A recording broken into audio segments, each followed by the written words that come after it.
Hello everyone, welcome back to the channel. Today we're talking about what some consider the worst occupation in Victorian history, leech collecting. From capturing leeches using nothing but your own legs, to dealing with the horrible effects of bloodletting, this first segment is about what a leech collector would go through on any given day. Before we start, if you enjoy my content, consider subscribing as it really helps. The church bells haven't rung yet, but your body knows it's time. In the darkness before dawn, you wake on your straw mattress, feeling the familiar ache in your legs from yesterday's work. The damp has seeped through the thin walls of your cottage, and you can smell the marshland even here, that particular mix of rotting vegetation and stagnant water that never quite leaves your nostrils. You sit up slowly, careful not to wake the children sleeping beside you. Your youngest daughter shifts in her sleep, coughing that wet, rattling cough that all marsh children develop. The sound makes your heart clench. You'll need to collect extra today, enough to buy honey and herbs from the apothecary. Every extra leech means more blood lost, but what choice do you have? Your children need medicine, need food, need clothes that aren't falling apart at the seams. Your feet touch the cold dirt floor, and immediately you feel the sting from yesterday's wounds.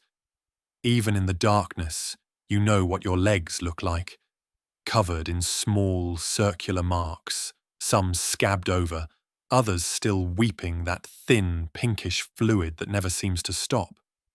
You've stopped counting the scars. After 5 years of this work, your legs are more scar tissue than healthy skin. You reach for your work clothes hanging on the peg beside the door. They're still damp from yesterday, and they smell of blood and swamp water.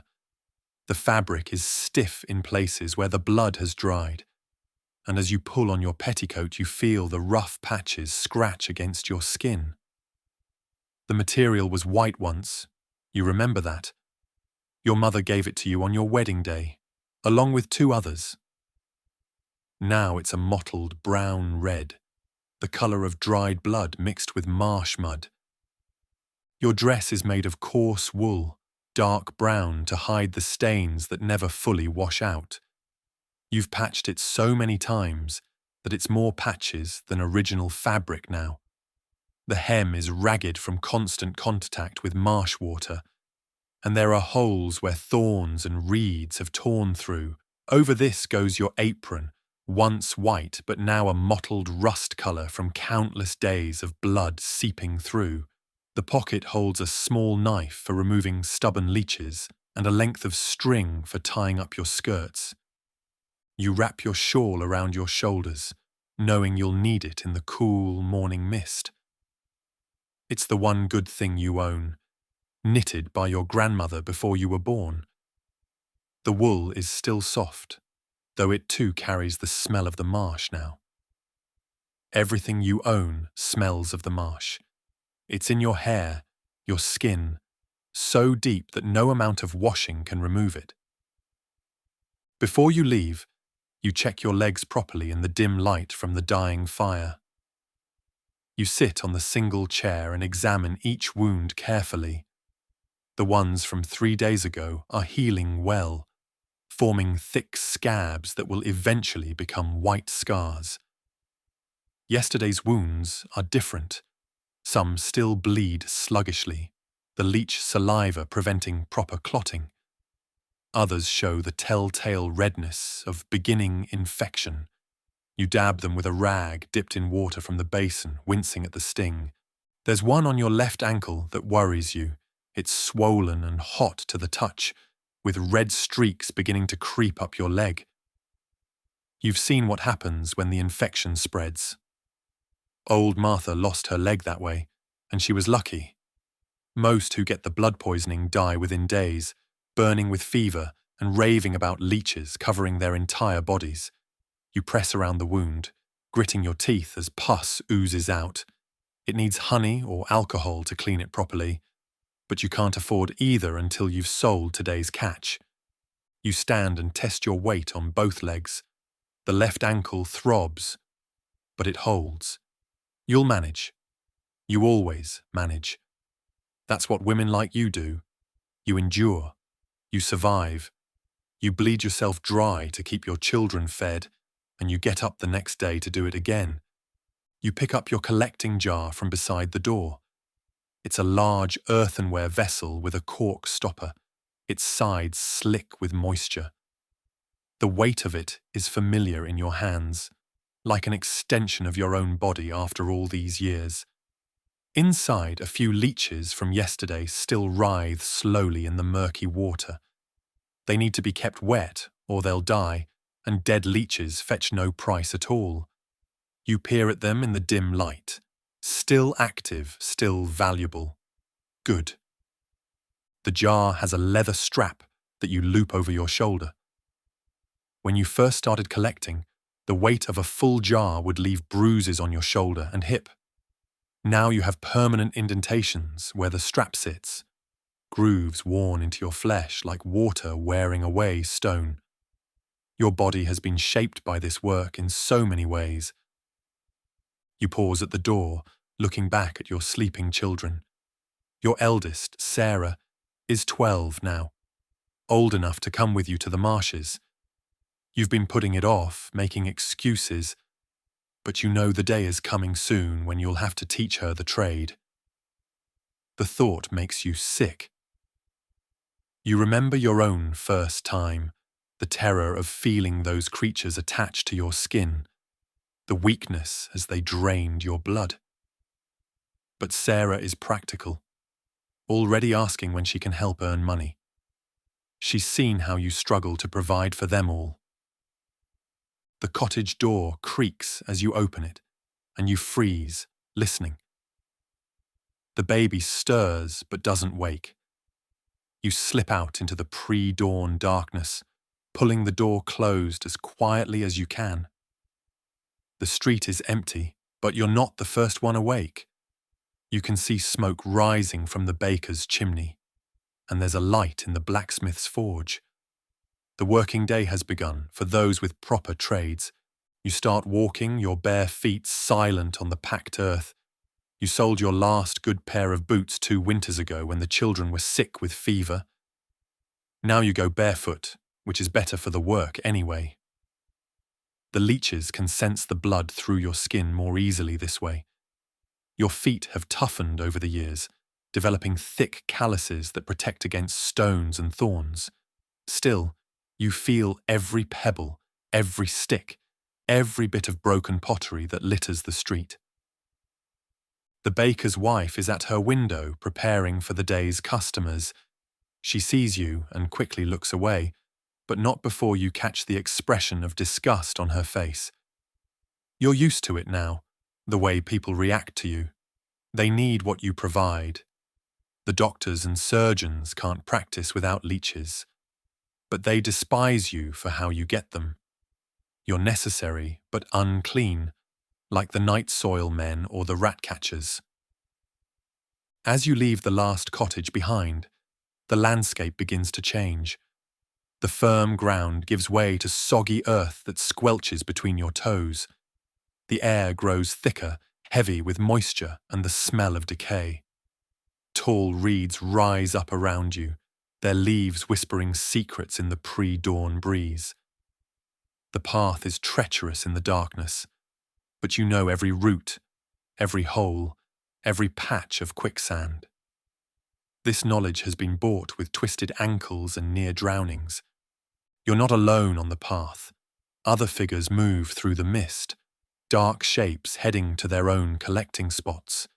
You recognize them by their gait, their silhouettes. There's Agnes, who's been collecting for 30 years. She taught you the trade when your husband died and left you with 3 children and no money. There's young Mary, only 16 but already marked by the work.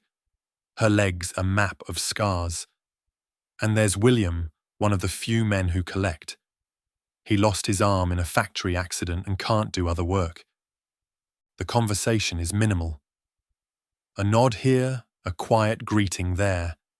You're all focused on the work ahead, calculating which pools might be most productive, wondering if the warm weather yesterday will have brought the leeches closer to the surface. There's an unspoken etiquette among collectors. You don't follow someone to their spot. Don't work a pool that another collector has claimed. The marshes are vast, but the good collecting areas are limited. The first pool is just ahead, a dark mirror reflecting the slowly lightening sky. You've worked this pool for 3 years now, ever since old Joan died and left it unclaimed. It's a good spot, fed by a spring that keeps the water at just the right temperature. The bottom is soft mud rather than sharp stones, and there's a fallen log where you can rest when the dizziness gets too bad. You set down your jar and begin to prepare. First, you check the water temperature with your hand. Still cool, but it will warm as the sun rises. Leeches are most active when the water is between body temperature and slightly warmer. Too cold and they're sluggish. Too hot and they hide in the deeper water where you can't reach them. You hitch up your skirts, tying them around your waist with practiced movements. Your legs are exposed now, pale in the dim light except for the dozens of scars and fresh wounds that mark you as a leech collector. In the growing dawn light, you can see them more clearly. Some are perfectly circular, the mark of a leech that fed undisturbed. Others are torn and jagged, where you had to pull them off before they were finished feeding. Each scar tells a story of a day's work, a few coins earned, a meal provided. You wade into the water slowly. It's cold enough to make you gasp, even though you do this every day. The bottom is soft mud mixed with rotting leaves, and you feel things moving beneath your feet. Sometimes it's just plant matter shifting in the current. Sometimes it's small fish or water beetles. Once you stepped on something that moved like a snake, thick and muscular. You stood frozen for long minutes, afraid to move, until it finally slithered away. The water reaches your knees now, soaking through what's left of your undergarments. They were white once, clean and carefully mended. Now they're grey-brown, stained beyond any hope of cleaning. You don't bother trying anymore. What's the point when they'll just get filthy again tomorrow? You stand still, waiting. This is the hardest part for those new to the trade, the waiting. But you've learned patience. You know they'll come. While you wait, you watch the sky lighten, clouds turning from black to grey to pink. A bird calls somewhere in the reeds, probably a moorhen disturbed by your presence. The marsh is waking up around you. You think about the children as you wait. Sarah needs new shoes before winter. The baby needs warmer clothes. There's rent to pay at the end of the week, and you're already behind. Each leech you collect is a step closer to meeting these needs. You do the calculations in your head. If you can collect 50 good-sized leeches today, that might bring 4 shillings. Enough for bread, some vegetables, maybe a bit of bacon fat for flavouring. The first leech finds you within minutes. You feel the distinctive touch, like a cool, wet finger exploring your skin. It moves across your calf, searching for the right spot. Leeches are particular about where they bite. They prefer areas where the blood vessels are close to the surface, where the skin is thin and soft. They can sense the warmth of blood through your skin, can taste chemicals that tell them you're suitable prey. When it finds what it wants, you feel the bite. 3 tiny jaws, each with a row of sharp teeth, cut through your skin in a Y-shaped pattern. There's a moment of sharp pain, like being pricked with 3 needles at once. Then comes the numbness as the leech's saliva begins to work. The saliva contains so many chemicals, Anesthetics to numb the pain, anticoagulants to keep the blood flowing, vasodilators to widen the blood vessels. Nature has made the leech a perfect blood-sucking machine. More come now, drawn by some signal you don't understand. Perhaps they can smell the blood in the water, or maybe they communicate in ways humans can't perceive. You feel them attaching to your legs, your ankles, even between your toes. Each bite brings that same sharp pain followed by numbness. You count them as they attach. 5, 10, 15. The counting helps distract from the sensation of multiple creatures feeding on your blood. On a good day, you might collect 30 or 40 leeches from one pool. Today seems promising. The water temperature is right, and the leeches are active. You can feel them moving across your skin, some searching for the perfect spot, others already attached and feeding. It's a strange sensation, being eaten alive so slowly. You've never gotten used to it, not really. You've just learned to endure it. As the leeches feed, they begin to swell. What started as slim, dark ribbons no bigger than your finger grow fatter and fatter. A fully fed leech can expand to 10 times its original size, its body distended with blood. Your blood. You can actually see them growing as they feed. Watch your life force being transferred into their bodies. It's mesmerizing in a horrible way. The weakness starts about 20 minutes in. It always begins the same way. A slight dizziness, like you've stood up too fast. Then comes the cold, creeping up from your feet despite the warming sun. Your hands begin to shake slightly. You've learned to recognize these signs to gauge how much blood you can afford to lose before it becomes dangerous. The human body contains about 8 pints of blood. Lose more than 2 and you risk fainting. Lose more than 3 and you risk death. You're at about 1.5 pints now, judging by the number of leeches and how long they've been feeding. You can push it to 2 pints if you're careful, if you rest between pools, if you eat something. But you didn't eat this morning. There wasn't enough food for both you and the children, so you'll have to be more careful today. Work slower, take fewer risks. The sun is fully up now, painting the marsh in shades of gold and green. It's beautiful in its way. Dragonflies dart across the water's surface, their wings catching the light. Birds sing from the reeds. A heron stands motionless on the far bank, waiting for fish. If you weren't standing here being slowly drained of blood, you might even enjoy the scenery. But you are here, and more leeches are coming. You feel one attached to the back of your knee, that tender spot where the skin is thin. Another finds the soft flesh of your inner thigh. You resist the urge to brush them off. They need to feed fully or they won't detach properly. Pulling them off too soon damages their mouths and makes them less valuable. Damaged leeches bring lower prices. You've learned to position yourself strategically, protecting the areas that are already badly scarred or infected. Too much damage in one spot, and the skin never properly heals. You turn slightly, offering your right leg, where the scarring is less severe. The leeches don't care. Fresh blood is fresh blood to them. A larger leech attaches to your calf, and you recognize it as a good specimen. The dealers pay more for large leeches, they can drain more blood, last longer in storage. This one might be worth an extra penny on its own. You watch it feed, growing fatter by the minute. Such a simple creature, yet so valuable to the medical men with their theories about bad blood and inflammation. The water around you is tinged pink now from the blood seeping from the wounds. Small fish dart in to investigate, and you have to move occasionally to keep them from nibbling at your legs. Everything in the marsh is hungry, it seems. Everything feeds on something else. You're just another part of the food chain here.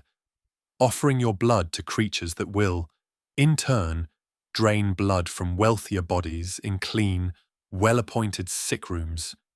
When the first leech drops off, bloated and satisfied, you catch it before it can swim away. Into the jar it goes, sinking to the bottom in a satisfied stupor. They're docile after feeding, easy to handle. You've heard that in the hospitals, they sometimes have to force the leeches to feed by starving them first. Yours never have that problem. They recognize good blood when they taste it. More begin dropping off now, their bodies so swollen they can barely move. You catch each one, adding it to your growing collection. Some you have to coax off with a fingernail slid under their suckers. They leave streams of blood running down your legs, mixing with the marsh water. The bleeding won't stop for hours. That's what the leech's saliva does. Prevents your blood from clotting.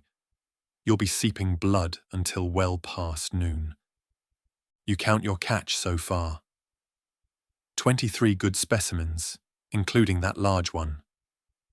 Not bad for the first pool, but you're feeling weak now, and the infected wound on your ankle is throbbing. You wade slowly to the bank and sit on the fallen log, letting the dizziness pass. Your vision swims for a moment, black spots dancing at the edges. You've pushed too hard too fast. From your pocket you pull out a small piece of bread saved from yesterday. It's hard and stale, but it's something. You eat it slowly, letting your body adjust. The marsh spins around you for a moment, then settles. You'll need to be more careful at the next pool. Can't afford to faint out here. They might not find you until it's too late. After resting for a few minutes, you force yourself to stand. There's no time to waste. Other collectors will be working the good pools, and you need to fill your jar. You check your legs quickly. The new wounds are bleeding freely, leaving red trails down your shins. The old infected wound looks worse, angrier. You'll need to see the herb woman after you sell your leeches. She might have something that can help, if you can afford it. The second pool is a 10-minute walk through treacherous ground. You pick your way carefully, using a stick to test the ground ahead. There are sinkholes here, patches of mud that look solid, but will swallow you up to your waist if you step wrong. You've been caught twice, had to be pulled out by other collectors. It's terrifying, feeling the mud sucking you down, knowing that if you're alone, this could be how you die. The second pool is smaller but often more productive. The water is warmer here, fed by some underground source. Leeches love the warmth. You can see them moving just under the surface, dark shapes against the muddy bottom. Your arrival disturbs a family of water voles who splash away indignantly. You wade in without ceremony. No point in delaying. This time the leeches come faster. Word has somehow spread that there's blood to be had. Within minutes, you have a dozen attached, with more coming. You stand as still as possible, letting them feed. The weakness is worse now, a deep exhaustion that seems to come from your bones. You're approaching 2 pints of blood loss, dangerous territory. But the jar isn't full yet. You need more, just a few more. The children need food, need medicine, need so many things you can't provide.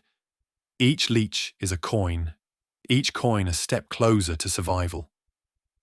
You'll endure, you always endure. A splash nearby makes you look up. Another collector has arrived at the pool's far end. It's Mary with her daughter, the girl who can't be more than 8. You watch as Mary helps the child wade in. See the girl's face crumple as the first leech attaches. Mary speaks to her gently, the same words your mother spoke to you all those years ago. "Be brave, little one," Mary says, her voice carrying across the water. "They're just hungry, like us. Stand still and think of the bread we'll buy tonight."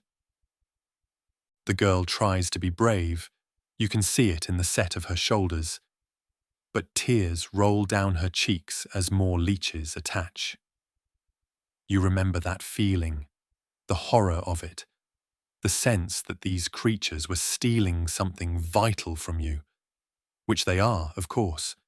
They're stealing your life, drop by drop. You turn away, unable to watch anymore. Your own daughters will be here soon enough. Sarah is already asking when she can help earn money. You've put her off, made excuses, but poverty has a way of making liars of us all. She'll be here next season, maybe sooner, standing in this same water, feeling these same creatures drain her blood, adding her scars to the family collection. The leeches on your legs are getting full now. You begin collecting them as they drop off, adding them to your jar. 35, 40, 45. A good haul. The jar is heavy now, dragging at your shoulder. But you're not done yet. One more pool if you can manage it. The walk to the third pool is harder. Your legs shake with each step, and you have to stop frequently to rest. The blood loss makes everything seem distant and strange. Colours are too bright, sounds too loud. You've learned to work through this feeling, but it never gets easier. Your body is telling you to stop, to rest, to recover. But your empty purse says otherwise. The third pool is your secret spot, known only to a few collectors. It's harder to reach, requiring you to push through dense reeds and wade across a deeper channel. But the leeches here are often larger, healthier. The dealers pay premium prices for these specimens. You've been saving this pool for today, knowing you need extra money for medicine. As you push through the reeds, they cut at your arms and face. Your dress catches and tears, adding another hole to mend tonight. If you have thread. If you have energy left after everything else. The reeds are thick with mosquitoes, and they descend on you in clouds.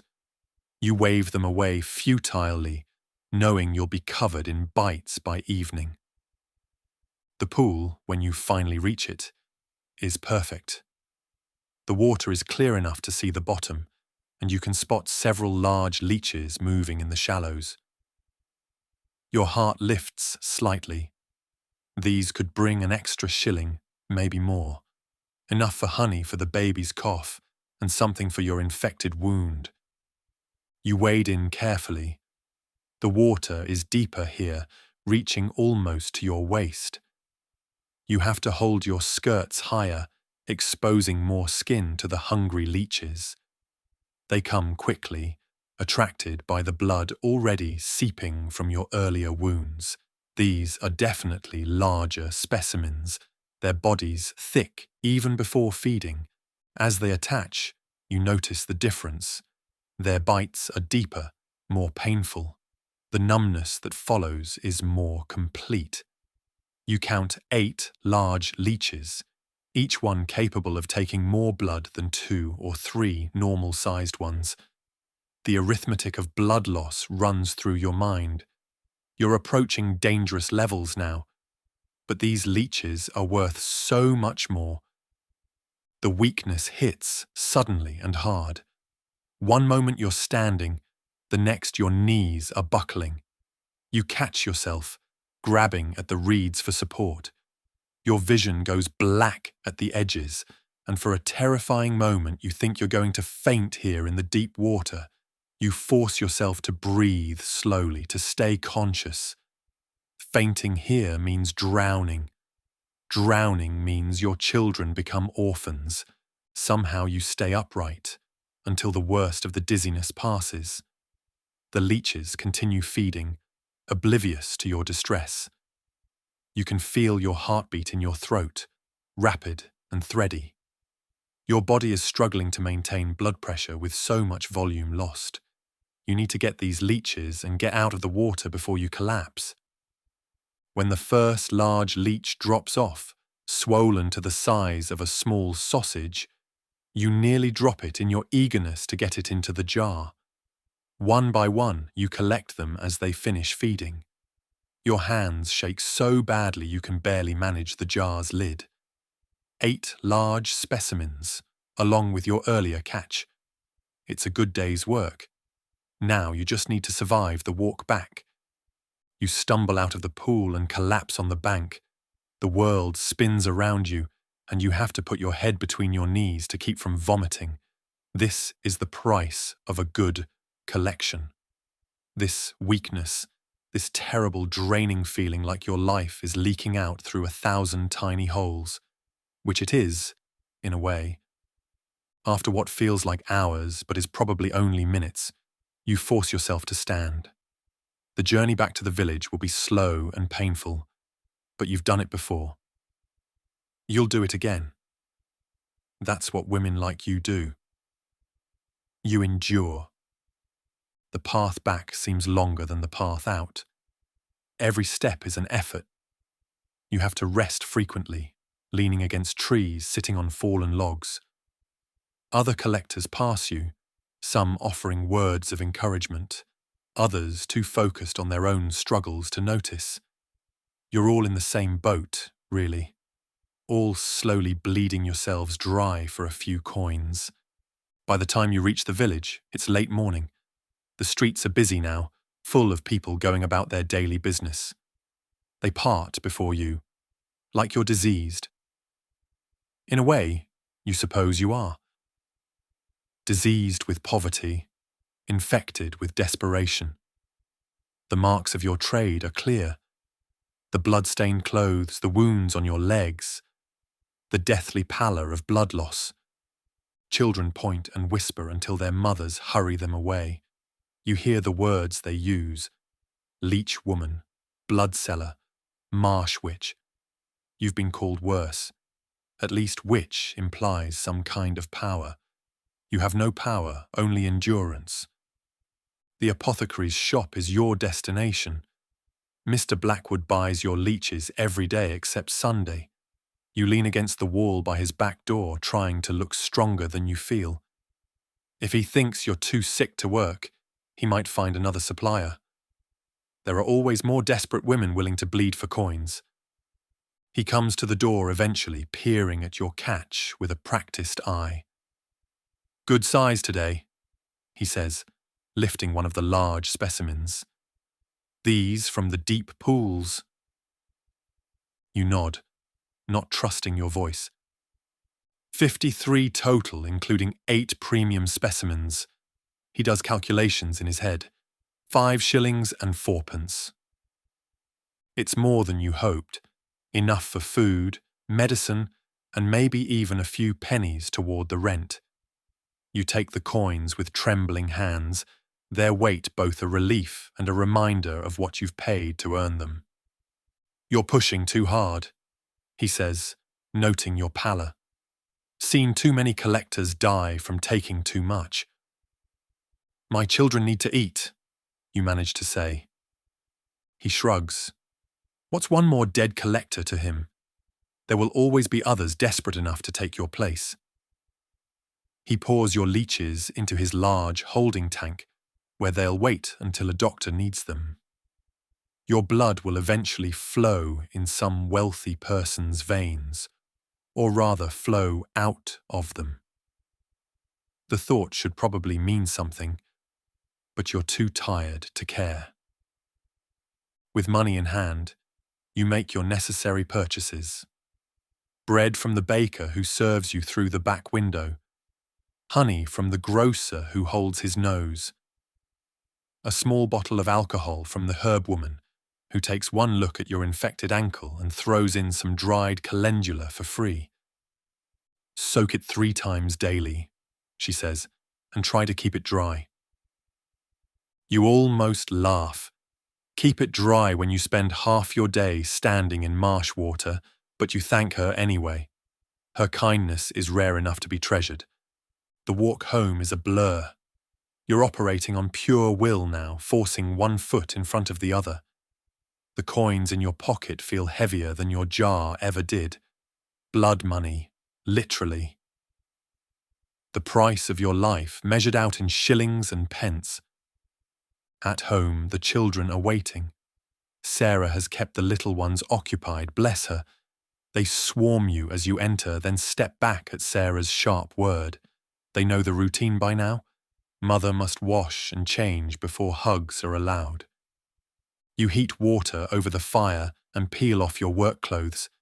They make wet, squelching sounds as they hit the floor, so saturated with blood and marsh water that they'll never properly dry. Your legs are a horror show of wounds, old and new. The infected ankle is definitely worse, red streaks climbing toward your knee. You clean it as best you can with the alcohol, biting back a scream at the pain. After washing and applying what medicine you can afford, you dress in your other set of clothes. They're patched and worn, but clean. Clean is a relative term in your life, but at least they don't smell of blood and marsh. Finally clean enough, you can hug your children. They pile onto you carefully, aware of your wounds, even if they don't fully understand them. The baby reaches for you with chubby hands, and you hold her close, breathing in her sweet smell. This is why you do it.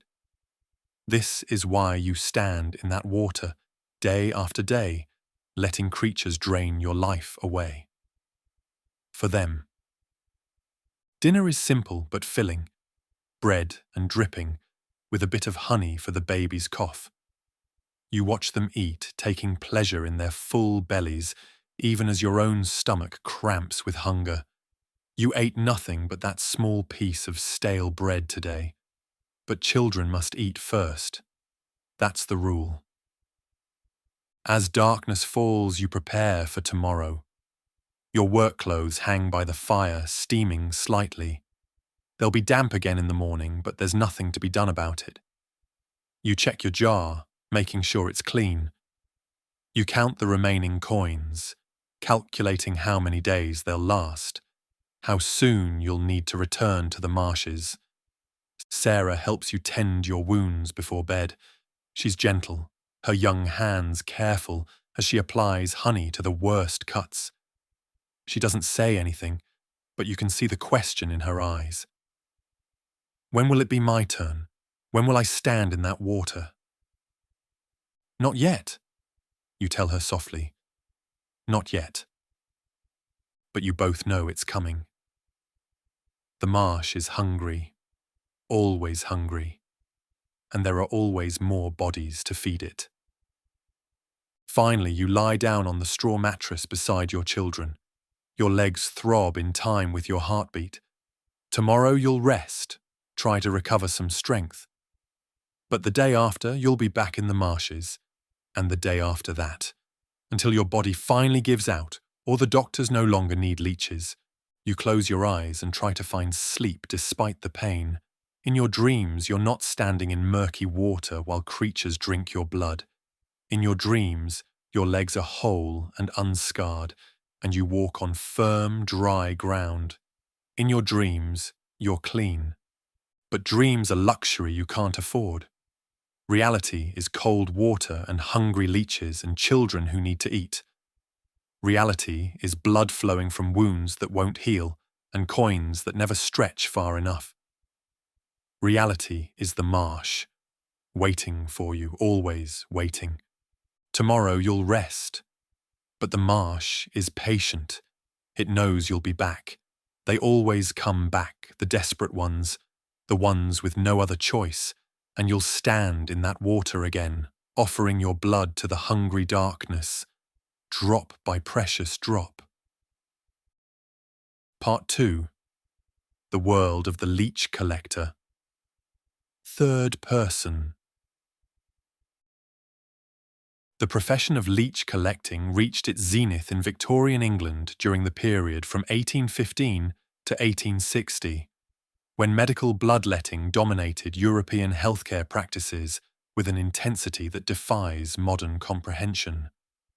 This era witnessed thousands of desperately poor individuals, predominantly women and children from society's most marginalised communities, wading into Britain's treacherous marshlands to harvest medicinal leeches for an insatiable medical establishment.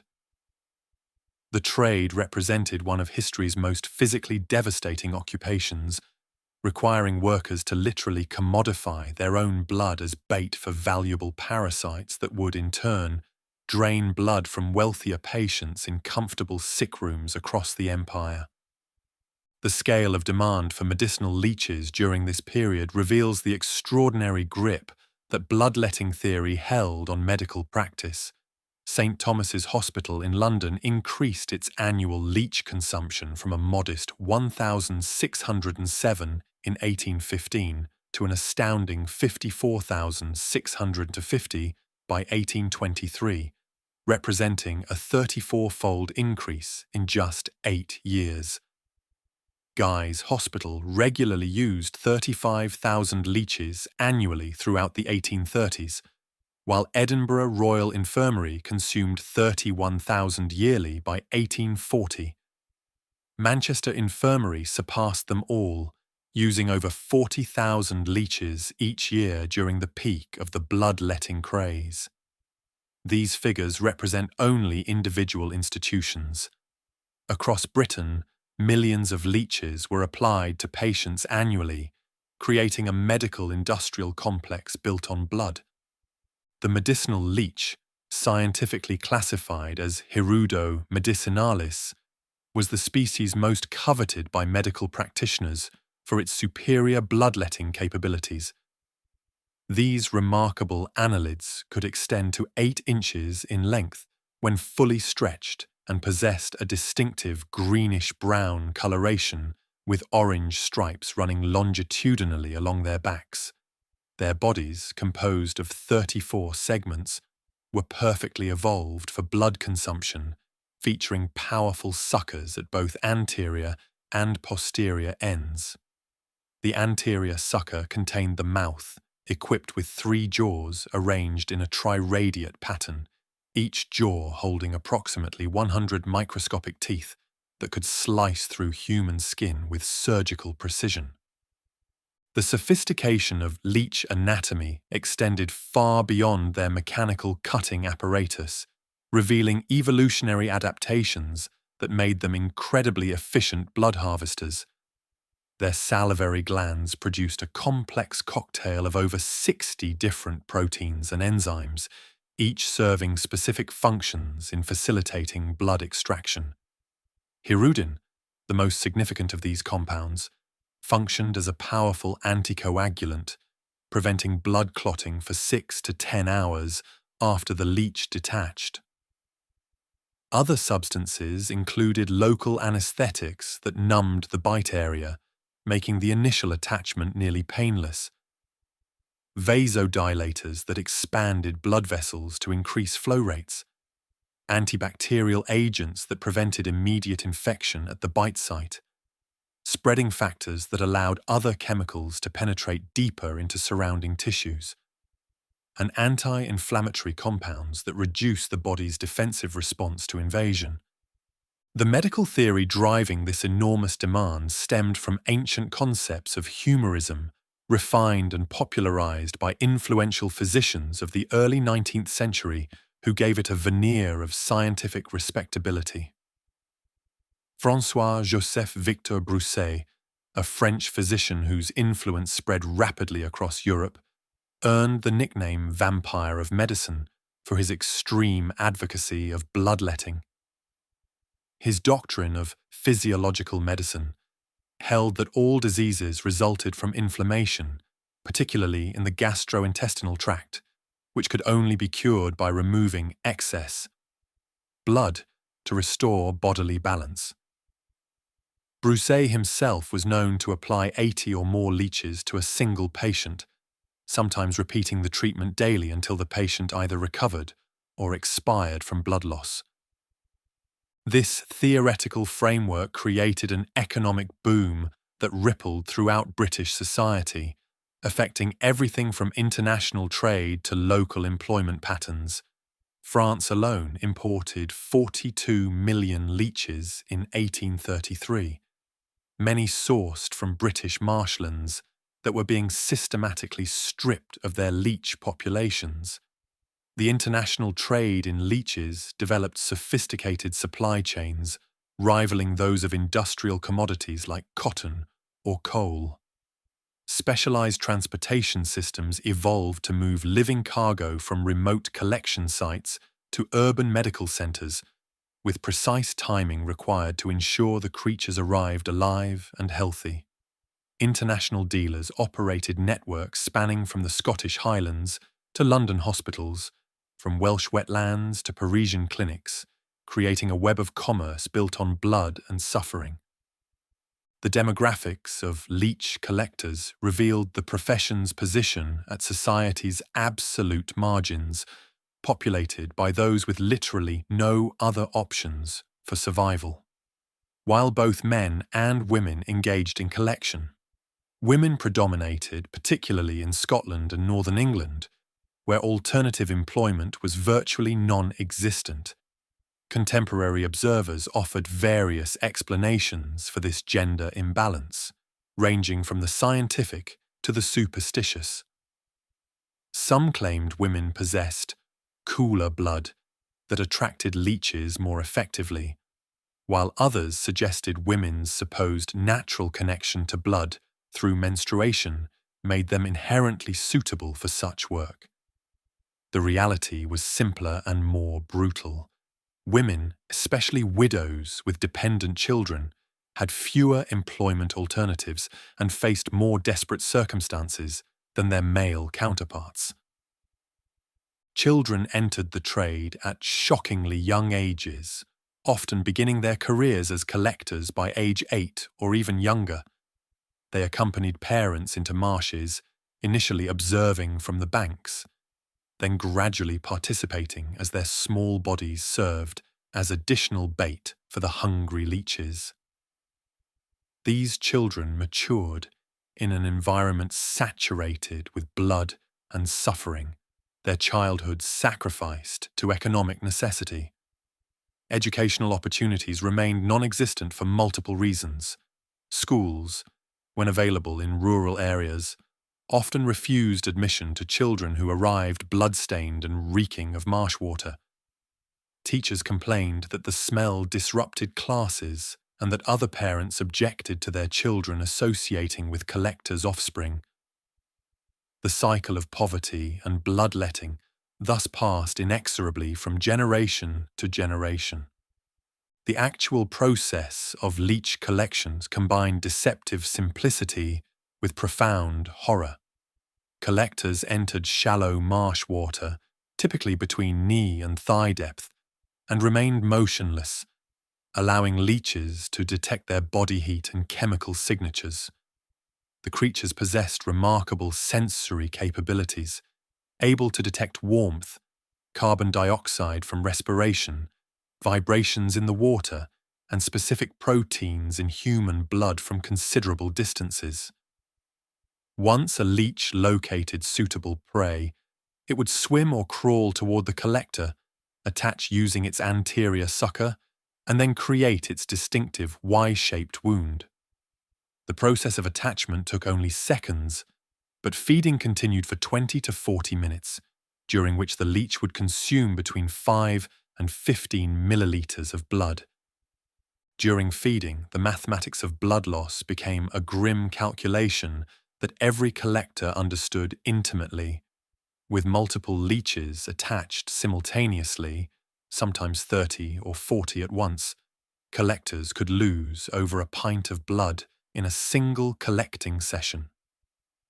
The immediate physiological effects included dizziness, weakness, rapid heartbeat, cold sensations spreading from the extremities, and visual disturbances as blood pressure dropped precipitously. Chronic blood loss led to severe anemia, leaving collectors permanently pale, weak, and susceptible to fainting. Many developed what physicians of the era termed marsh cachexia, a wasting condition combining the effects of blood loss, chronic infection, malnutrition, and the psychological trauma of their profession. The wounds left by leech bites presented their own constellation of medical challenges that compounded over years of collecting. While leech saliva contained antibacterial compounds, providing initial protection against infection, constant exposure to contaminated marsh water and the sheer number of wounds created ideal conditions for secondary infection. Collectors' legs became landscapes of overlapping damage, suppurating sores, partially healed wounds, fresh bites, and white scars from old injuries. Streptococcal and staphylococcal infections were endemic, leading to cellulitis that could spread rapidly up the legs, abscesses that required draining, and sometimes fatal septicemia that killed within days. Beyond immediate health impacts, collectors faced profound social stigmatization that affected every aspect of their lives. Their profession marked them in ways impossible to conceal or escape. The persistent odor of marsh water and blood clung to clothing and hair despite repeated washing, creating a miasma that announced their presence. Their legs bore distinctive scarring patterns that immediately identified their trade to any observer. The characteristic pallor of chronic anemia marked their faces. In villages and towns, leech collectors occupied a social position similar to other unclean professions like night soil men, knackers, or rat catchers. Shopkeepers often refused them entry to their establishments, conducting business through windows or back doors to avoid contamination of their shops. The economics of leech collecting reflected the absolute desperation required to drive anyone into such brutal work. Payment varied by size and quality of specimens, with large, healthy leeches commanding premium prices from dealers. A full jar containing 40 to 50 leeches might fetch between 2 and 4 shillings, comparable to a day's wage for agricultural labour, but purchased at incomparably higher physical cost. Collectors constantly balanced economic need against bodily destruction, often pushing beyond safe limits when children needed food, rent came due, or medical expenses arose. The cruel irony that they destroyed their health to provide medical treatment for others was not lost on the collectors themselves. The trade structure systematically favoured established dealers who controlled distribution from collectors to medical practitioners. These middlemen operated from apothecary shops and medical supply houses in towns and cities, maintaining elaborate facilities for storing and sorting leeches. They employed networks of agents who travelled regular routes through collecting areas, purchasing leeches and arranging transport. Dealers paid collectors by the piece, creating perverse incentives to collect beyond safe limits. Many dealers extended credit against future collections, trapping desperate collectors in debt cycles that forced continued work despite deteriorating health. Some dealers owned company shops, where collectors were required to purchase supplies at inflated prices, deepening their economic bondage. The infrastructure supporting the leech trade revealed surprising sophistication in managing living medical supplies. Specialized containers evolved for shipping live leeches, featuring water-filled compartments with carefully calibrated perforations, allowing air circulation while preventing escape. Stagecoaches carried urgent shipments alongside mail and passengers, with specific protocols for maintaining appropriate temperature and moisture levels. Railway development initially promised to revolutionize distribution, but vibration and smoke proved harmful to leeches, requiring continued reliance on slower but gentler canal and road transport. Storage technology advanced significantly during peak demand years, with ceramic vessels designed to maintain optimal water circulation and temperature control. The geographic distribution of collecting reflected complex interactions between ecological requirements, transportation infrastructure, and social factors. Prime collecting areas included the vast Lincolnshire Fens with their maze of drainage channels, the Norfolk Broads with their extensive shallow waters, The Somerset levels with their seasonal flooding patterns, Romney Marsh with its unique salinity gradients, and extensive Scottish and Welsh wetlands with their cooler temperatures and distinct leech populations.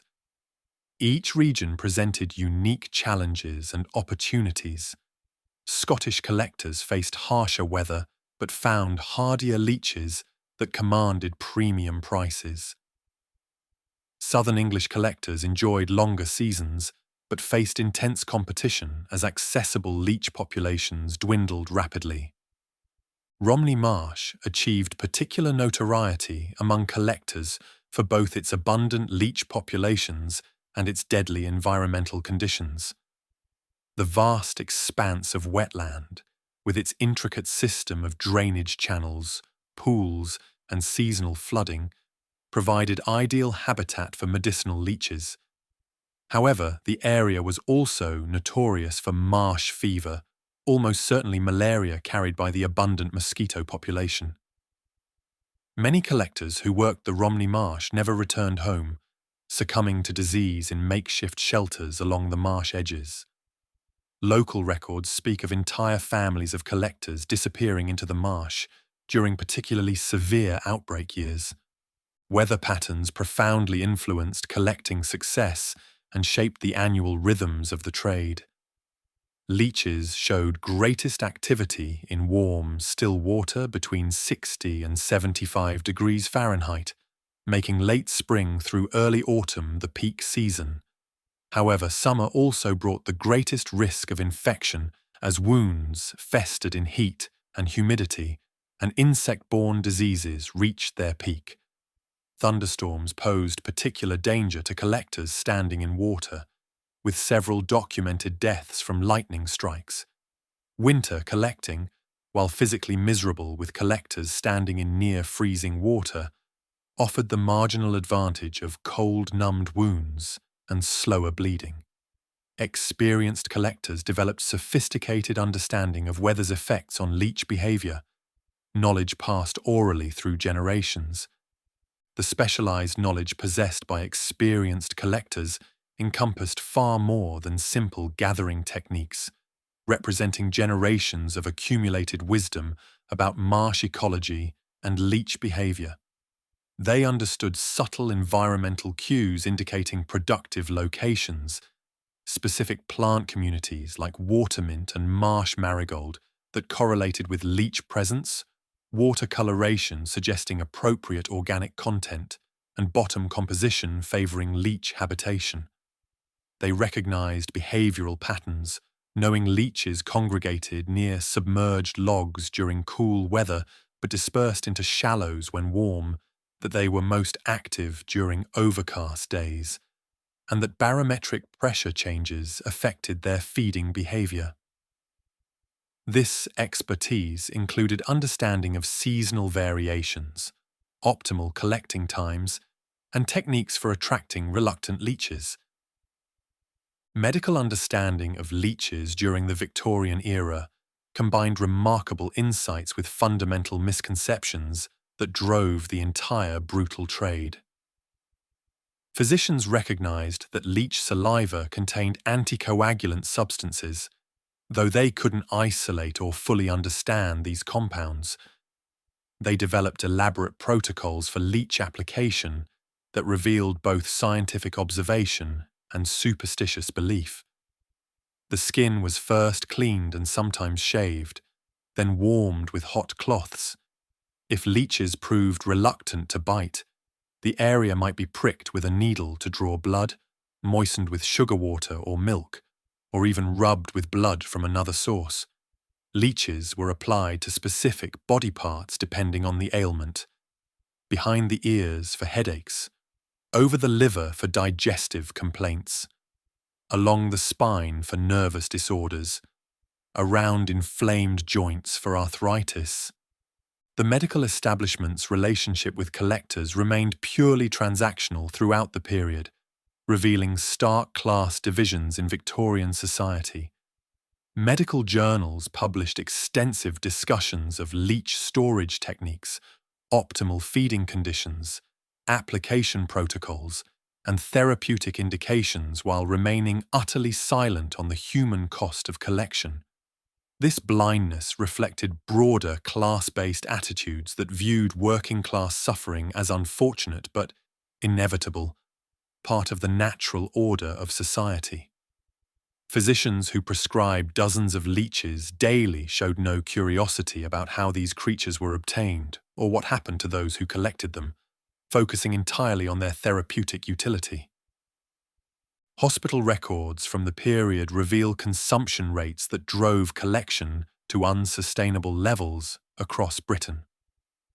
Beyond major London hospitals, regional institutions showed similar patterns of exponential growth in leech use. Bristol Royal Infirmary increased consumption from 5,000 annually in 1820 to 38,000 by 1835. Liverpool General Hospital used 42,000 leeches in 1835-1838 alone. Even small cottage hospitals in rural areas might use thousands annually. Private physicians added substantially to demand, with fashionable doctors known to keep hundreds of leeches on hand for immediate use. The cumulative effect created an insatiable market that stripped British wetlands of their leech populations within decades. The subsidiary industries created by leech demand extended far beyond collection and medical application, creating complex economic webs. International dealers operated on massive scales, with firms like Molyneux and Company of London importing millions of leeches annually from continental Europe when British supplies dwindled. Specialized ships designed for leech transport featured elaborate water circulation systems, maintaining precise environmental conditions. Some vessels could carry 100,000 leeches in a single voyage, their holds filled with tiers of specially designed containers. Insurance companies developed specific policies for leech cargo, recognizing the high mortality rates during transport. Attempts at leech farming emerged as entrepreneurs sought to capitalize on high prices while avoiding dependence on wild collection. Several ambitious schemes established facilities in suitable wetland areas, creating artificial ponds stocked with breeding populations. These farms faced numerous challenges that revealed the complexity of leech ecology. Leeches proved difficult to breed in captivity, requiring specific temperature cycles, water chemistry, and environmental conditions that were poorly understood. Feeding presented particular problems. While wild leeches fed opportunistically on whatever vertebrates entered their habitat, farmed specimens often required force feeding with animal blood, a labor-intensive process. Most farming ventures failed within years, unable to compete economically with wild collection, despite the latter's human cost. The pharmaceutical interest in leech-derived compounds began during the Victorian period, though meaningful progress awaited 20th century analytical techniques. Early attempts to isolate active substances from leech saliva yielded crude extracts with unpredictable effects. Some physicians experimented with artificial leeches, scarification devices that mechanically created wounds for bloodletting, but these lacked the chemical benefits of natural leech bites. Various patent medicines claim to contain leech extracts, though analysis suggests most were fraudulent. The failure to replicate leech saliva's effects artificially ensured continued demand for living specimens throughout the period. The decline of medical leech use began gradually in the 1860s, accelerated by converging factors that undermined bloodletting's theoretical foundations. Pierre Charles Alexandre Louis's introduction of the numerical method brought statistical analysis to medicine, demonstrating through careful record-keeping that bloodletting showed no benefit for pneumonia treatment. This challenged centuries of accepted practice and sparked fierce debates in medical journals. The emergence of germ theory through work by Pasteur, Koch, and others provided new disease explanations that didn't rely on humoral imbalances. Improved surgical techniques reduced reliance on leeches for managing post-operative swelling. By the 1880s, leech use had declined dramatically, though some conservative practitioners continued the practice into the 20th century. Environmental devastation followed intensive collection with long-lasting ecological consequences. Many British wetlands were completely stripped of leech populations within a single generation of intensive harvesting. Hirudo medicinalis became increasingly rare, eventually disappearing from most historical ranges. The ecological impact extended far beyond leeches themselves. These predators had controlled populations of small aquatic invertebrates, tadpoles, and fish fry, while serving as prey for herons, bitterns, and other marsh birds. Their removal disrupted wetland food webs in complex ways that persisted for decades. Some marshland ecosystems never fully recovered their pre-collection biodiversity, showing permanent alterations in species composition. The human cost of leech collecting emerges starkly from available records, though the true toll remains incalculable. Parish registers from collecting regions show that leech collectors rarely lived past 50, with many dying in their 30s or 40s. Death certificates listed various immediate causes: exhaustion, decline, marsh fever, blood poisoning, but the underlying factor was invariably chronic blood loss and its cascading complications. Women who survived to old age often suffered permanent disability, their legs too damaged for normal walking, confined to chairs or beds. Children raised in collecting families showed stunted growth, cognitive impairment from chronic anemia, increased susceptibility to infectious diseases, and shortened lifespans.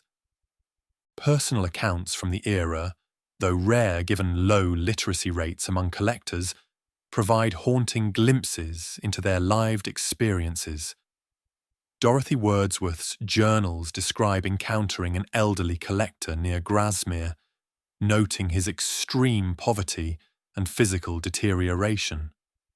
The man, despite advanced age and obvious infirmity, continued collecting because he had no alternative support, no family to care for him, no parish willing to provide adequate relief. Local clergymen occasionally recorded pastoral visits to collecting families, describing scenes of profound misery, infected wounds covering entire limbs, malnourished children too weak to stand, dwellings permeated with the smell of marsh water and disease, families sharing single rooms in states of degradation that shocked even hardened Victorian sensibilities. Photographic evidence from the later Victorian period documents the physical toll of collection with disturbing clarity. Images show gaunt women with hollow eyes and visible exhaustion etched into prematurely aged faces. Their exposed legs display the characteristic scarring that mark their profession, overlapping circular wounds in various stages of healing, some fresh and bleeding, others infected and suppurating, old ones leaving white marks against pale skin. Children appear prematurely aged, their faces showing the listlessness of chronic anemia, their bodies underdeveloped from malnutrition. These photographs, intended as social documentation by early reformers, challenged Victorian sensibilities about childhood innocence and appropriate female labour. The diet of collecting families reflected both their extreme poverty and the physiological demands of chronic blood loss. Iron-rich foods were essential, but often unaffordable on collectors' meagre earnings. Families developed survival strategies within severe constraints that demonstrated remarkable knowledge of nutrition.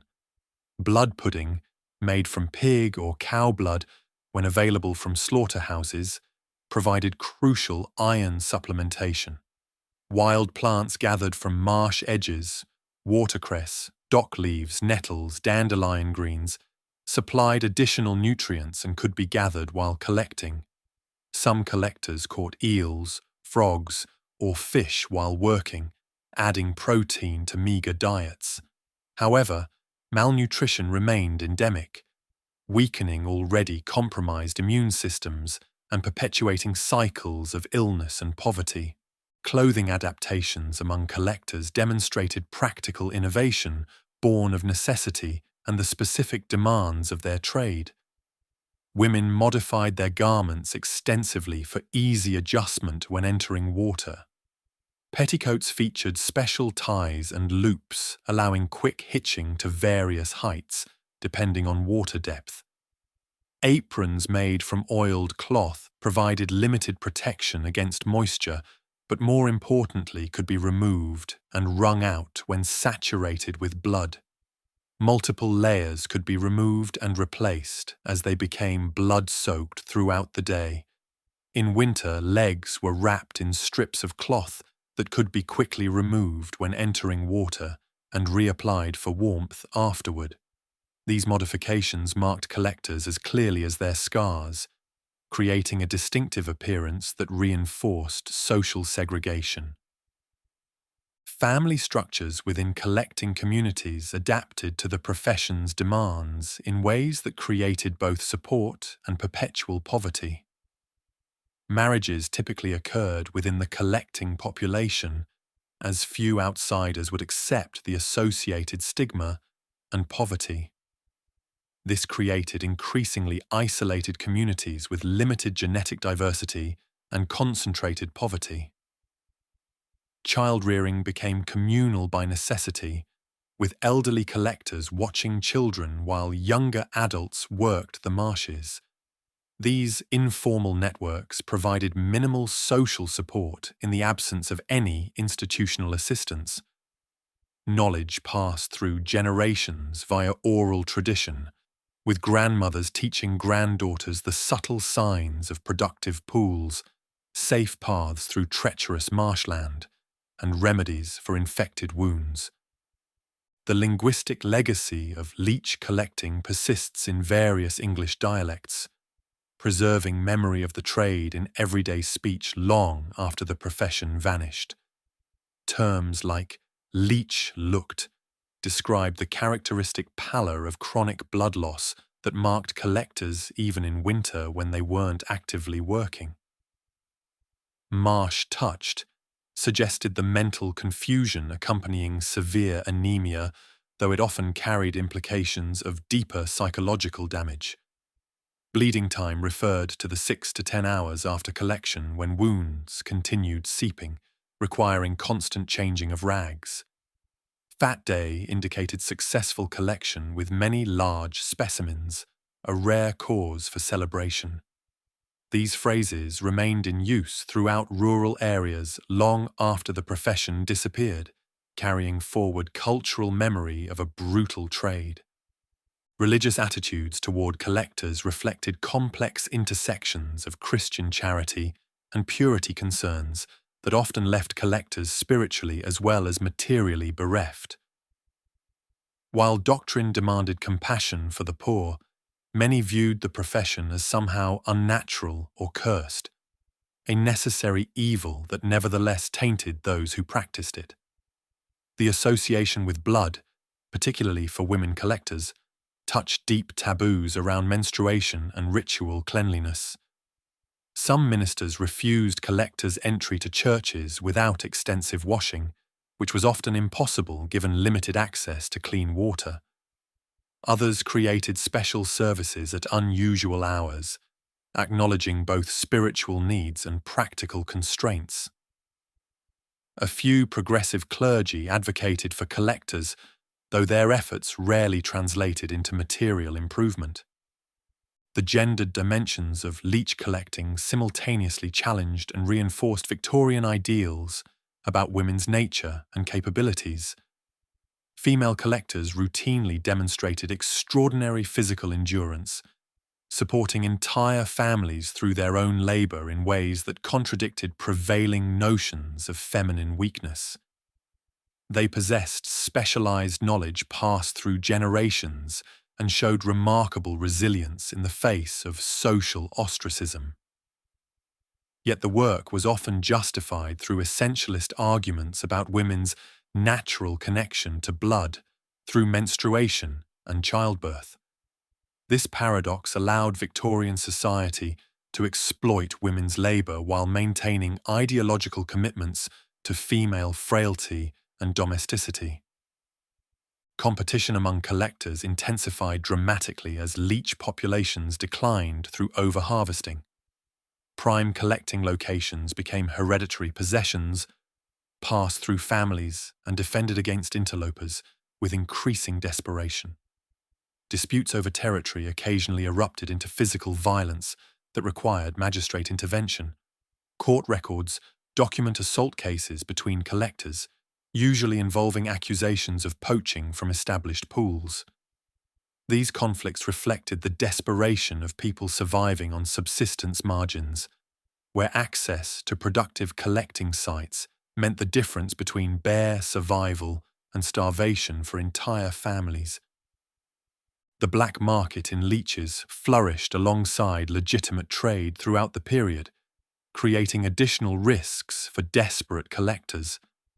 Stolen leeches commanded premium prices, especially large specimens favored by particular physicians who believed size correlated with therapeutic efficacy.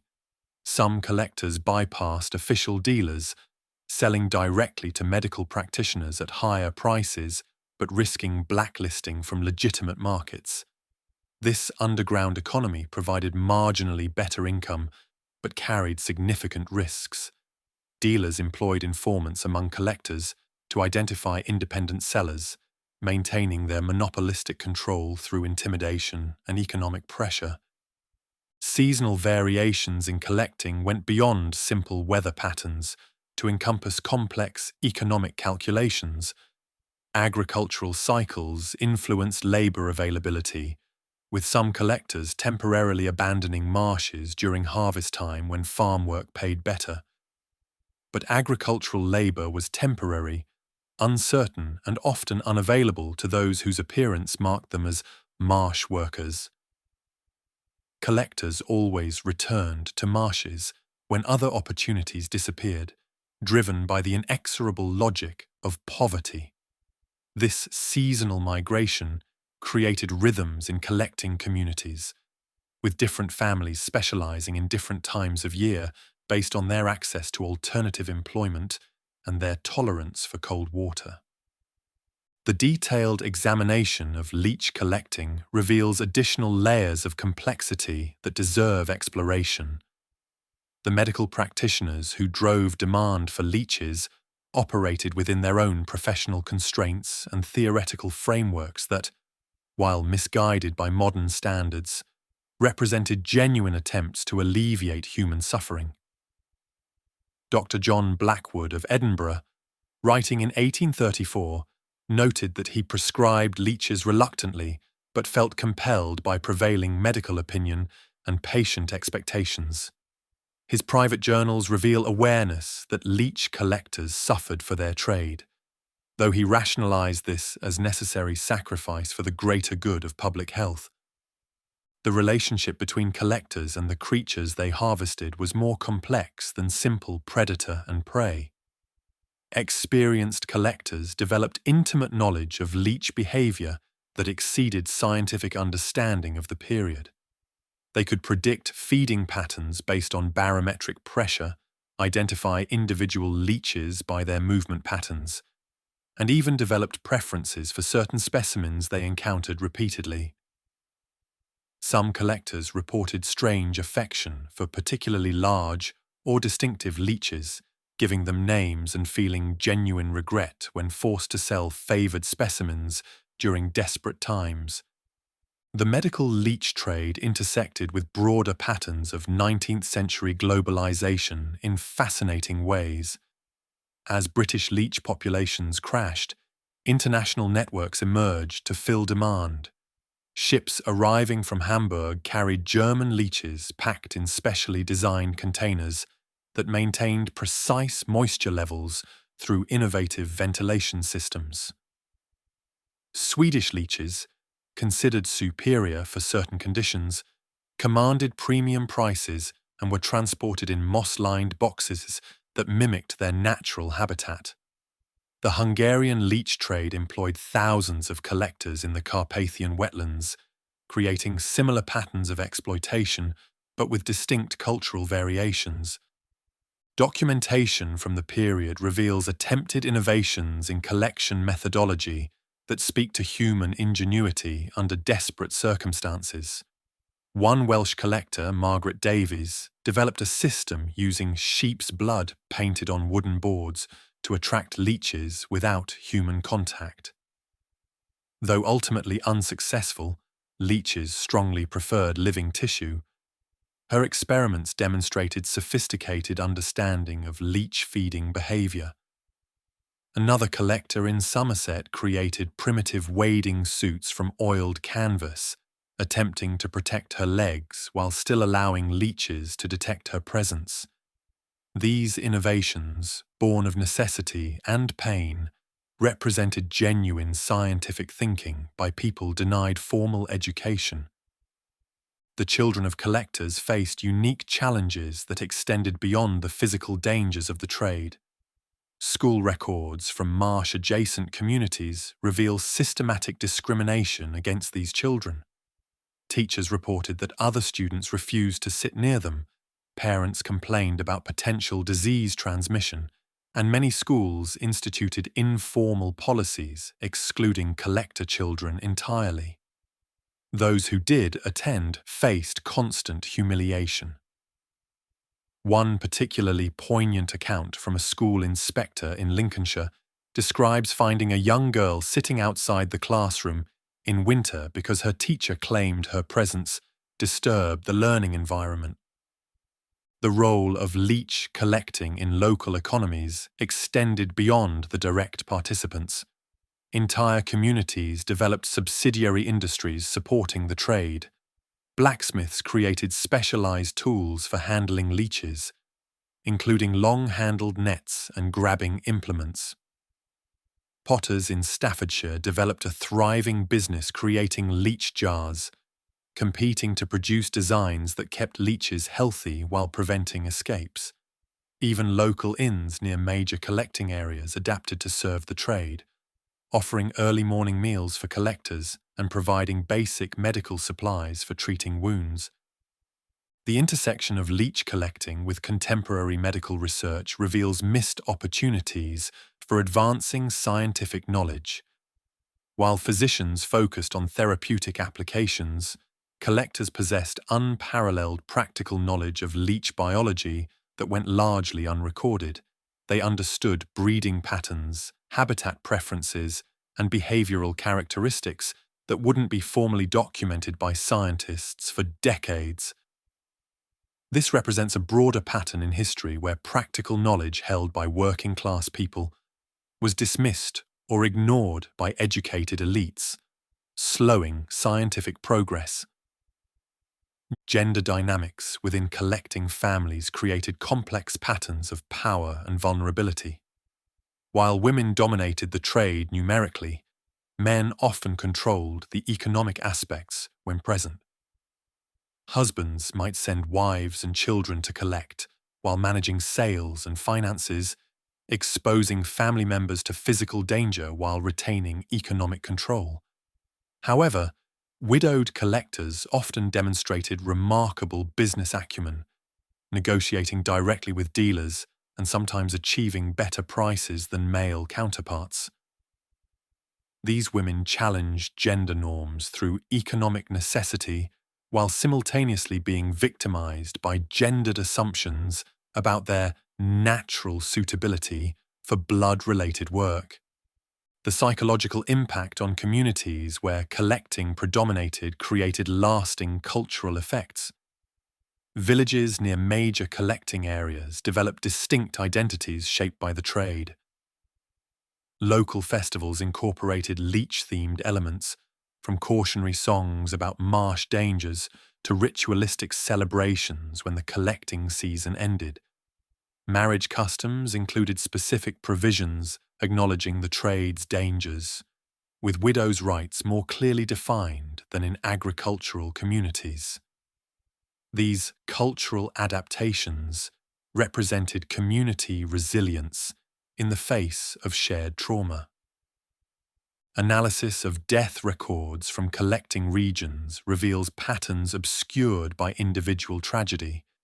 Seasonal mortality spikes corresponded with peak collecting times, particularly in late summer when infection risks peaked. Women aged 25 to 35 showed mortality rates triple those of non-collecting populations, primarily from septicemia and complications of chronic anemia. Child mortality in collecting families exceeded even high Victorian standards, with particular vulnerability in the 5 to 10 age group when children began accompanying parents to marshes. These statistics, cold in their precision, represent thousands of individual tragedies. The pharmaceutical industry's early attempts to synthesize leech saliva compounds reveals both scientific ambition and ethical blindness. Research laboratories in London and Paris employed collectors to provide fresh specimens for analysis, paying premium prices but showing no interest in the human cost of collection. Early extraction methods required hundreds of leeches to produce tiny quantities of active compounds, driving demand even as medical use declined. These research programs, while ultimately leading to beneficial drugs, exemplified how scientific progress often exploited the most vulnerable. Regional variations in collecting practices developed in response to local conditions and cultural factors. Yorkshire collectors developed techniques for winter collection that involved breaking ice and using heated stones to attract leeches from deeper water. Welsh collectors in Anglesey specialised in nocturnal collection, believing leeches were more active in darkness. Scottish Highland collectors often worked in family groups, with elaborate systems for sharing territory and catches. These regional differences created distinct subcultures within the broader collecting community. The economic ripple effects of the leech trade's decline devastated entire communities. Villages that had depended on collecting for generations faced economic collapse as demand disappeared. Some successfully transitioned to other marsh-based industries, like reed cutting or wildfowling. Others simply emptied as families migrated to industrial centres seeking factory work. Archaeological surveys of abandoned collector settlements reveal hastily abandoned homes, with leech jars and collecting equipment left behind as worthless relics of a vanished economy. Legal disputes over collecting rights provide windows into the trade's economic importance. Court records document numerous cases of assault, trespass, and theft related to leech collecting. One particularly complex case in Norfolk involved 3 families claiming hereditary rights to the same productive pool, with testimony reaching back 4 generations. The magistrate's decision, based on which family could prove longest continuous use, established precedents for resource rights that influenced later environmental law. These legal battles, fought by people who could barely afford bread, demonstrate how desperately families clung to their blood-bought livelihoods. The medical establishment's gradual abandonment of leech therapy created professional conflicts that affected collectors indirectly. Older physicians who had built careers on bloodletting resisted new theories, continuing to prescribe leeches even as younger colleagues adopted different approaches. Medical journals from the 1860s and 1870s contain heated debates about leech therapy's efficacy, with some defenders citing decades of clinical experience. This professional conservatism extended the collecting trade's life by perhaps a decade, prolonging human suffering in service of discredited theory. Attempts to mechanize or otherwise improve collection methods continued throughout the Victorian period, revealing both technological optimism and fundamental misunderstanding of the problem. One Manchester engineer patented a mechanical leech attractor using electrical currents to simulate biological signals. A London inventor created artificial human legs using pig skin and blood circulation systems. None succeeded because they addressed technical rather than economic problems. The issue wasn't how to collect leeches, but who was desperate enough to do so. The role of alcohol in collecting communities deserves particular attention. Public health records show significantly higher alcoholism rates in collecting villages compared to agricultural communities. Alcohol served multiple functions, numbing physical pain from wounds, providing calories when food was scarce, and offering psychological escape from a brutal existence. Local pubs near collecting areas often extended credit against future catches, creating additional debt cycles. The combination of blood loss and alcohol consumption accelerated physical deterioration, with many collectors dying from liver disease complicated by chronic anemia. Children who escaped the collecting life through education or other opportunities often experience profound psychological conflicts. Success required abandoning family and community, creating guilt and isolation. Several documented accounts exist of successful individuals who achieved middle-class status but suffered from what modern psychology might recognize as survivor's guilt. One particularly poignant memoir describes a woman who became a teacher but suffered nightmares about marshes throughout her life, unable to forget the sisters who died collecting. The international dimensions of the leech trade extended beyond simple import-export relationships. British collectors sometimes travelled to Ireland during poor local seasons, creating temporary communities in Irish wetlands. These migrations caused conflicts with local collectors and contributed to anti-English sentiment in some regions. Similarly, Scottish collectors ventured into northern England, leading to territorial disputes that occasionally required military intervention. These movements of desperate people seeking marginally better opportunities prefigured later patterns of economic migration. Medical understanding of the collector's conditions, even as the trade declined, remained remarkably primitive. Physicians recognized chronic anemia but had limited treatment options beyond recommending iron-rich foods collectors couldn't afford. The connection between marsh work and various fevers was acknowledged but poorly understood, with malaria, typhoid, and other diseases grouped together as marsh miasma. Some doctors prescribed tobacco smoking to ward off marsh vapors, adding another health hazard to an already dangerous occupation. The cultural production of collecting communities, though largely oral, preserved important historical information. Work songs helped coordinate group collecting efforts while encoding practical information about marsh navigation. Cautionary tales served as safety education, warning children about quicksand, deep pools, and unstable ground. Lullabies sung by collecting mothers often contained references to their trade, normalizing the horror for children who would soon experience it themselves. These cultural artifacts, mostly lost now, represented sophisticated information systems developed by marginalized communities. The gendered nature of wound care within collecting families reveals additional layers of women's unpaid labor. Beyond collecting itself, women managed complex medical care for family members' wounds using traditional knowledge and gathered herbs. They developed expertise in recognizing infection types, predicting healing patterns, and maximizing limited medical resources. This knowledge, passed mother to daughter, represented sophisticated medical practice developed without formal training. The emotional labor of maintaining family morale while everyone suffered physically added another dimension to women's burdens. Environmental changes during the Victorian period affected collecting in complex ways.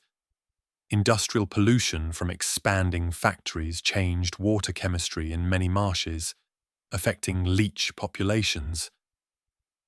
Coal smoke from railways and factories created acid rain that altered pH levels in collecting pools.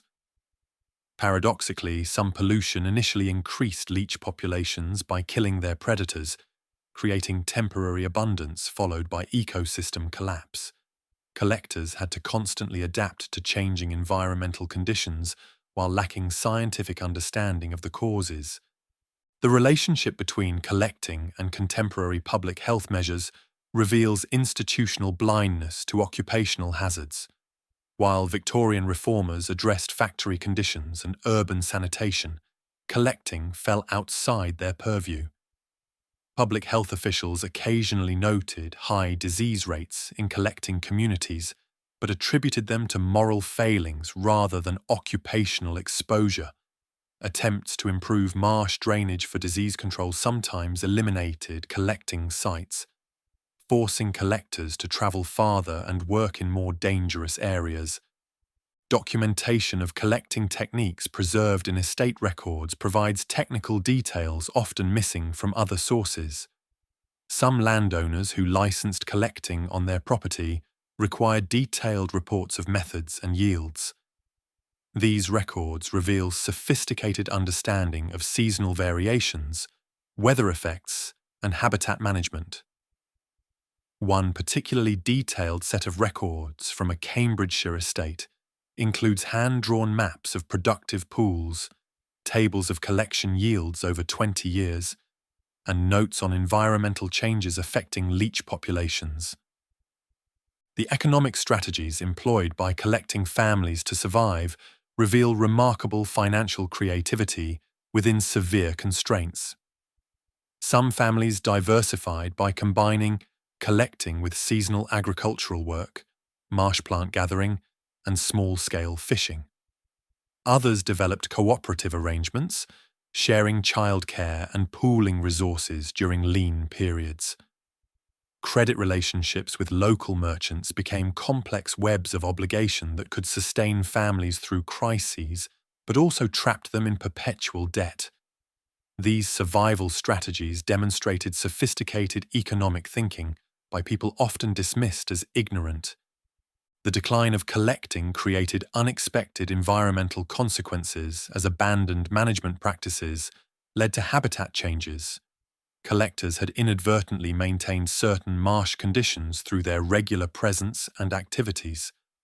Their pathways kept channels open, their harvesting prevented overpopulation in some areas, and their knowledge of water levels helped predict flooding. As collecting ceased, some marshes became overgrown and stagnant, leading to increased mosquito populations and disease risk for nearby communities. Medical practitioners' memoirs from the period occasionally acknowledge the human cost of leech supply, though usually in passing. Dr. William Marsden of London wrote in 1872 about visiting a leech dealer and being disturbed by encountering a collector delivering her catch. He described her appearance as ghastly beyond description and noted feeling momentary guilt about his prescribing practices. However, he concluded that medical necessity outweighed such sentimental concerns, demonstrating how professional ideology could override human compassion. The international trade networks that supplied leeches when British populations crashed created their own patterns of exploitation. Eastern European collectors faced similar conditions to their British counterparts, but with even less economic protection. Ship manifests record numerous cases of collectors travelling with their cargo, tending leeches during voyage to ensure survival. These travelling collectors often arrived in British ports sick from prolonged exposure to damp conditions and poor nutrition, sometimes dying before they could return home. Analysis of textile fragments from collector clothing reveals adaptation strategies for managing constant moisture and blood exposure. Women modified their garments with specific weaving patterns that channeled blood away from wounds, creating primitive drainage systems within the fabric itself. Archaeological excavations of collector settlements have uncovered specialized garment remains showing deliberate perforations and reinforced seaming designed to withstand repeated blood saturation and washing. The cottage industries that supported collecting families operated in shadow economies, rarely documented in official records. Women who could no longer physically collect due to injury or age often turned to producing specialized clothing for active collectors. They developed techniques for waterproofing fabric using combinations of beeswax and tallow, creating garments that provided minimal protection while remaining flexible enough for movement in water. These cottage manufacturers operated through informal networks, bartering goods for food or medical supplies rather than engaging in cash transactions that might attract tax collectors or poor law authorities. The psychological impact of chronic blood loss on collectors extended beyond simple fatigue to create complex cognitive and emotional states. Medical observers of the period noted but misunderstood these effects, often attributing mental symptoms to moral weakness rather than physiological causes. Collectors frequently reported vivid hallucinations during severe anemic episodes, describing visions of leeches covering their entire bodies or growing to monstrous sizes. These experiences, dismissed by physicians as hysteria, likely resulted from cerebral hypoxia caused by severe anemia. The prevalence of such visions in collecting communities created shared mythologies about giant marsh leeches that would drain entire humans, stories that served both as cautionary tales and expressions of collective trauma. The economics of leech transportation revealed sophisticated logistics networks operating largely outside formal commercial channels. Specialized carriers, often former collectors who could no longer withstand the physical demands of harvesting, developed routes connecting remote marshlands to urban medical centers. These carriers understood the precise conditions needed to keep leeches alive during transport. Specific temperature ranges, moisture levels, and handling techniques that prevented stress-induced mortality. They carried leeches in specially modified containers strapped to their bodies, using their own body heat to regulate temperature during cold weather. Payment often came in kind rather than currency, with carriers receiving food, lodging, or medical supplies from dealers. Marriage patterns within collecting communities demonstrated both adaptation to economic necessity and resistance to complete social marginalization. Young women from collecting families faced severely limited marriage prospects, as men from other occupational groups generally refused to marry into the trade.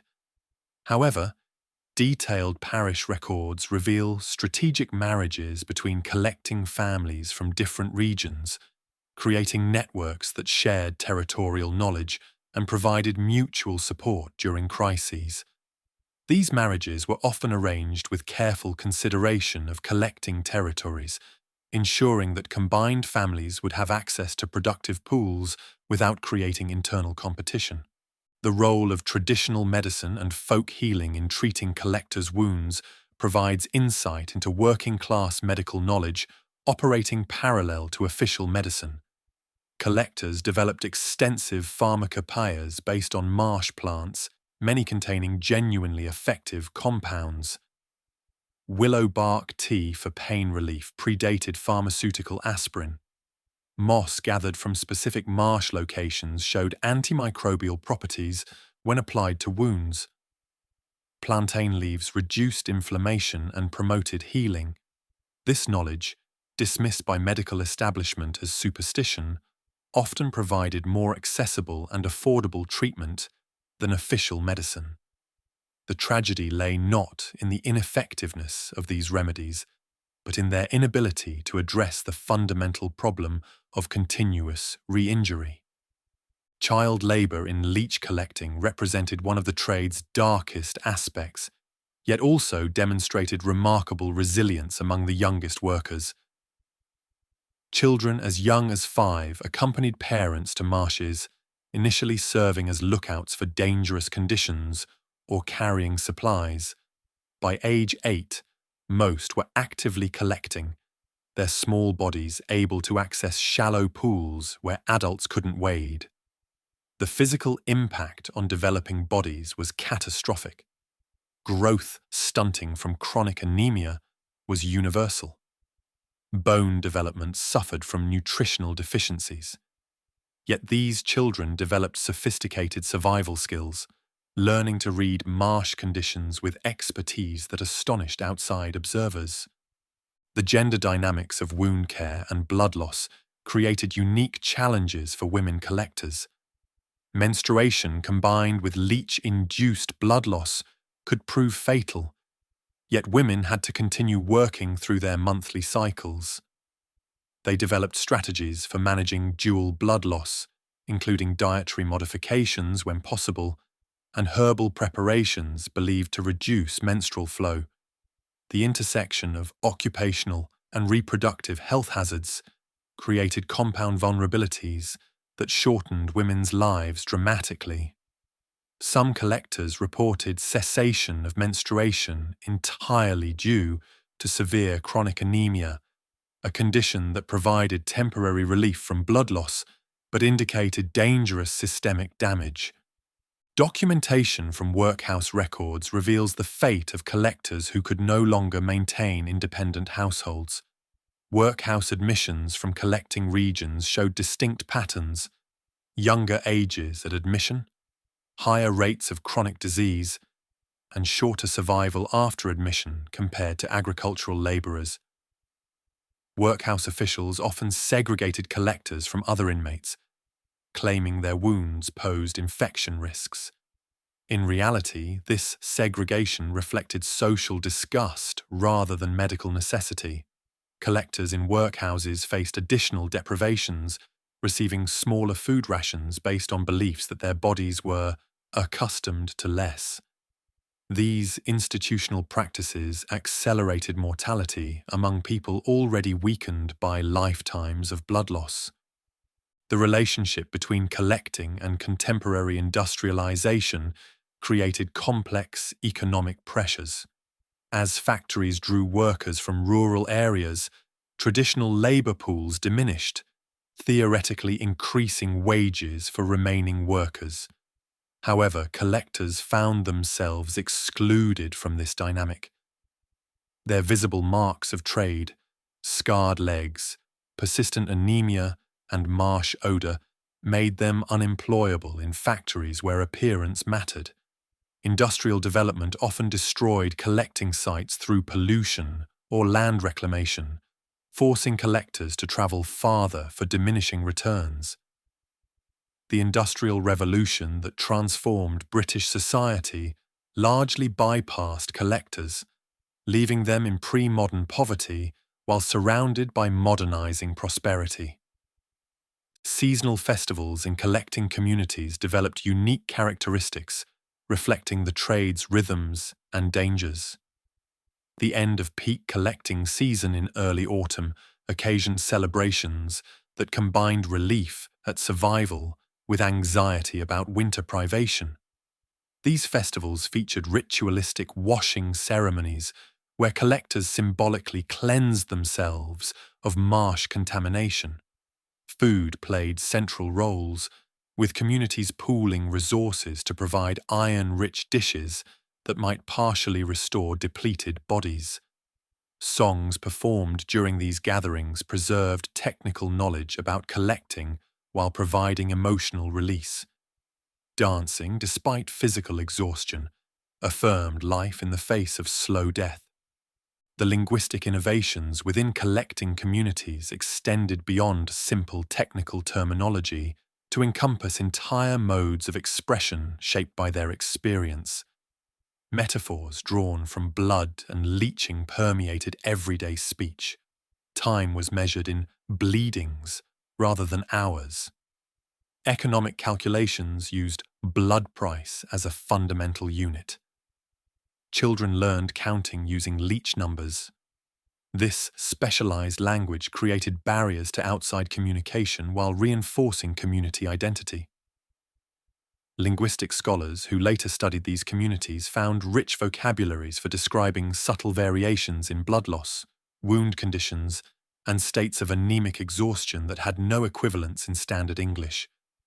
Religious movements within collecting areas took distinctive forms influenced by the trade's physical and psychological impacts. Apocalyptic preaching found receptive audiences among people whose daily experience involved blood and suffering. Some preachers explicitly connected leeching to biblical plagues, interpreting collectors' suffering as divine punishment or testing. Others developed theology emphasizing blood sacrifice that resonated with collectors' lived experience. Revival meetings in marsh-adjacent areas often featured mass healing ceremonies focused on wound treatment. These religious expressions provided psychological comfort while reinforcing social marginalization by framing suffering as spiritually meaningful rather than economically imposed. The material culture of collecting, preserved in museum collections and archaeological sites, reveals technological adaptations largely undocumented in written records. Specialized tools evolved for specific purposes: long-handled nets for reaching deep pools, scrapers for removing stubborn leeches, containers with graduated compartments for sorting specimens by size. Home modifications in collector dwellings included dedicated spaces for treating wounds, drying blood-soaked garments, and storing medical supplies. Even furniture showed adaptations, with chairs designed to elevate legs for drainage and beds modified to protect against blood staining. These artifacts demonstrate sophisticated responses to occupational hazards within severe resource constraints. Educational efforts aimed at collector children, when they occurred at all, faced unique challenges beyond simple discrimination. Teachers reported that chronic anemia affected children's ability to concentrate, leading to assumptions about inherent intellectual deficiency. The physical demands of before-school collecting meant children arrived exhausted. Frequent absences for wound care or to replace parents too weak to work disrupted learning. Some progressive educators attempted specialized programs, providing additional food and modified schedules, but these efforts remained rare. The systematic exclusion of collector children from education perpetuated intergenerational poverty by denying access to alternative occupations. The international medical establishment's relationship with leech collecting revealed global patterns of exploitation. Medical journals published internationally shared techniques for leech application while ignoring collection methods. French hospitals imported British leeches without questioning harvesting practices. American physicians visiting European medical centers brought back leeches and techniques without understanding the human infrastructure supporting the trade. This willful blindness extended across national boundaries, creating a global market in human blood mediated through leech bodies. The international nature of medical education meant that practices causing suffering in British marshes influenced treatment worldwide. Attempts to regulate leech collecting emerged sporadically, but failed due to fundamental misunderstanding of economic drivers. Some localities attempted to limit collection through licensing systems, ostensibly to prevent marsh depletion, but practically creating additional costs for collectors. Proposed safety regulations, such as limiting daily collection amounts or requiring protective equipment, ignored economic realities that forced collectors to maximize harvesting regardless of personal cost. Well-meaning reformers who advocated for collector welfare often proposed solutions that would have eliminated the trade entirely without providing alternative employment, demonstrating the limitations of reform within existing economic structures. The role of middlemen in the leech trade deserves extended examination for its demonstration of how poverty creates opportunities for exploitation. Dealers positioned themselves as indispensable intermediaries between collectors and medical establishments, using information asymmetries to maximize profits. They manipulated prices based on collectors' desperation, offering less during periods of acute need. Some dealers operated company stores where collectors were required to purchase supplies at inflated prices. Credit extended against future collections created debt bondage passed through generations. These practices, while legal, created additional layers of exploitation that compounded the physical suffering inherent in collection. Environmental knowledge possessed by collectors often exceeded contemporary scientific understanding of wetland ecology. They recognized subtle indicators of ecosystem health, changes in water color indicating algae blooms, variations in bird behavior suggesting weather changes, plant growth patterns revealing underground water flows. This knowledge enabled successful collection, but also provided early warning of environmental degradation. Collectors noticed declining leech populations years before scientific surveys confirmed overharvesting. Their observations of correlation between industrial pollution and ecosystem changes predated formal environmental science. Yet their low social status meant this knowledge was dismissed when it conflicted with economic interests. The medical profession's gradual abandonment of leech therapy created economic catastrophe for collecting communities with little warning or support. As urban hospitals reduced leech orders, rural collectors found themselves with unsaleable inventory and no alternative income. Some attempted to maintain businesses by selling to smaller practices or rural physicians who continued traditional methods. Others experimented with alternative marsh products, medicinal plants, wildfowl, or fish. But these markets were already occupied by established harvesters, and collectors' reputation for contamination limited their access.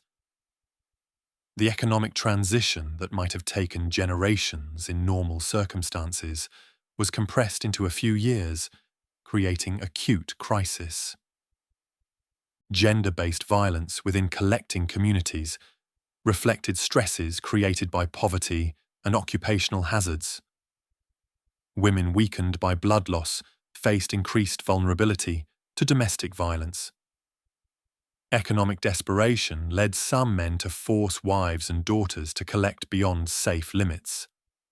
Court records show higher rates of domestic assault in collecting families, though authorities often dismissed such violence as expected among the lower classes.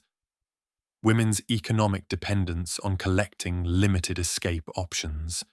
Some women formed protective networks, accompanying each other to marshes and providing mutual support. But these informal systems could only partially address systematic vulnerability. The chemical understanding of leech saliva advanced significantly during the late Victorian period, though practical applications remained limited. Researchers identified multiple anticoagulant compounds beyond hyaluron, including factors affecting platelet aggregation and vasodilation. This research required vast numbers of leeches, creating temporary demand spikes that encouraged dangerous overcollection. Laboratory techniques for extracting and purifying these compounds remained primitive, requiring hundreds of leeches for tiny yields. The gap between scientific understanding and therapeutic application meant continued reliance on living leeches, even as researchers understood the specific chemicals involved. This parallel development of scientific knowledge and continued primitive harvesting methods exemplified Victorian medicine's contradictions. Childhood mortality patterns in collecting families revealed complex interactions between poverty, occupational exposure, and disease. Infant mortality was paradoxically lower than expected, possibly because severely anemic mothers produced less milk, leading to earlier weaning and reduced exposure to maternal malnutrition. However, mortality spiked dramatically when children began accompanying parents to marshes. Drowning claimed many young lives as exhausted. Anemic children struggled to navigate treacherous terrain. Infections from minor wounds proved fatal to immunocompromised children. Malaria and other marsh fevers showed higher fatality rates among chronically anemic children. These patterns created demographic structures unique to collecting communities, with missing cohorts representing children who didn't survive their first collecting seasons. The preservation of collecting knowledge through oral tradition created rich cultural archives largely lost to history. Songs encoded navigation instructions for reaching remote pools. Rhymes taught children to identify dangerous conditions. Stories contained accumulated wisdom about leech behavior and marsh ecology. This oral tradition served multiple functions: preserving technical knowledge, maintaining community identity, and processing collective trauma. The transition from oral to written culture in the late Victorian period captured only fragments of this knowledge. Folklorists who attempted to document collecting traditions often missed technical content, focusing on quaint customs while ignoring sophisticated ecological knowledge. Resistance and adaptation strategies among collectors demonstrated agency within structural constraints. Some collectors secretly maintained private leech populations in hidden pools, creating sustainable harvesting sites. Others developed cooperative agreements dividing territories and sharing knowledge despite competitive pressures. Informal insurance systems emerged where community members contributed to support families facing crisis. These resistance strategies operated beneath official notice, creating parallel economies and social structures. The success of such systems varied, but their existence challenges narratives of collectors as passive victims, revealing instead communities actively strategizing for survival within brutal circumstances. The impact of railway development on leech collecting created both opportunities and disruptions. Rail lines improved transportation to urban markets, potentially increasing profits. However, railway construction often destroyed wetlands and polluted water sources. The noise and vibration of trains disrupted leech populations near tracks. Railway companies hired collectors to clear leeches from construction sites, providing temporary employment but ultimately destroying long-term harvesting grounds. The modernization symbolized by railways literally ran through collecting territories, bringing Victorian progress at the cost of traditional livelihoods. This physical intersection of modern and pre-modern economies created stark visual contrasts documented in contemporary photographs. Medical debates about leech therapy's efficacy revealed professional tensions that affected collectors indirectly. Younger physicians trained in scientific medicine scorned bloodletting as barbarous superstition. Older practitioners defended their methods with case studies spanning decades. Medical journals published heated exchanges that sometimes devolved into personal attacks. This professional conflict created market uncertainty for collectors who couldn't predict future demand. Some dealers stockpiled leeches betting on continued use. Others diversified into other medical supplies. Collectors, lacking capital for speculation, could only continue their bloody trade while hoping for stability that never came. The international dimensions of leech collecting extended to colonial territories where British medical practices created new patterns of exploitation. Colonial hospitals in India imported European leeches while also developing local collection from indigenous species. African colonies saw attempts to establish leech harvesting in suitable wetlands. These colonial collecting operations replicated and sometimes intensified exploitation patterns, using forced labour or paying even lower wages than British collectors received.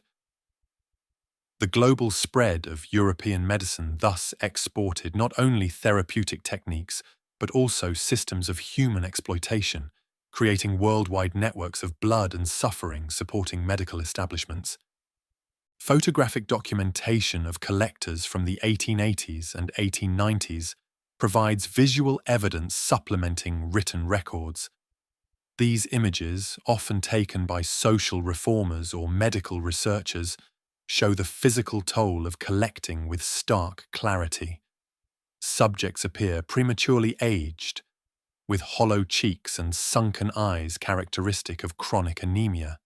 Their posture often shows the permanent stoop developed from years of bending in marsh water. Clothing appears perpetually damp and stained, despite obvious attempts at respectability for the camera. Children in these photographs display the 1,000-yard stare of trauma, their childhood innocence erased by premature exposure to suffering. These images challenged Victorian sensibilities about childhood and femininity, providing visual arguments for reform. The role of charity organisations in collecting communities revealed both compassion and condescension characteristic of Victorian philanthropy. Some religious charities provided food and medical care while simultaneously condemning collectors for choosing such degrading work. Temperance societies identified alcohol use among collectors without acknowledging its function in managing chronic pain. Educational charities offered lessons in domestic economy to women who already stretched resources beyond middle-class comprehension. These charitable efforts, while providing some material relief, often reinforced social hierarchies by treating poverty as moral failing rather than structural injustice. Collectors learned to perform expected gratitude while privately resenting the condescension accompanying assistance. Environmental degradation from over-collecting created cascading ecological effects that persisted for decades. Leech removal disrupted aquatic food webs in complex ways. Small fish populations exploded without leech predation, leading to overgrazing of aquatic vegetation. This vegetation loss increased erosion and siltation. Water quality deteriorated without plants to filter nutrients. These changes made pools unsuitable for remaining leeches, accelerating population collapse. Some marshes experienced complete ecological transformation, shifting from clear pools supporting diverse wildlife to stagnant, algae-choked waters. The environmental cost of medical leech use thus extended far beyond simple species depletion to fundamental ecosystem alteration. Economic survival strategies among former collectors after the trade's collapse demonstrated remarkable adaptability. Some transitioned to eel fishing, using knowledge of marsh waterways. Others became waterfowl hunters, though this required capital for equipment many couldn't afford. Plant gathering for medicinal or craft purposes provided minimal income.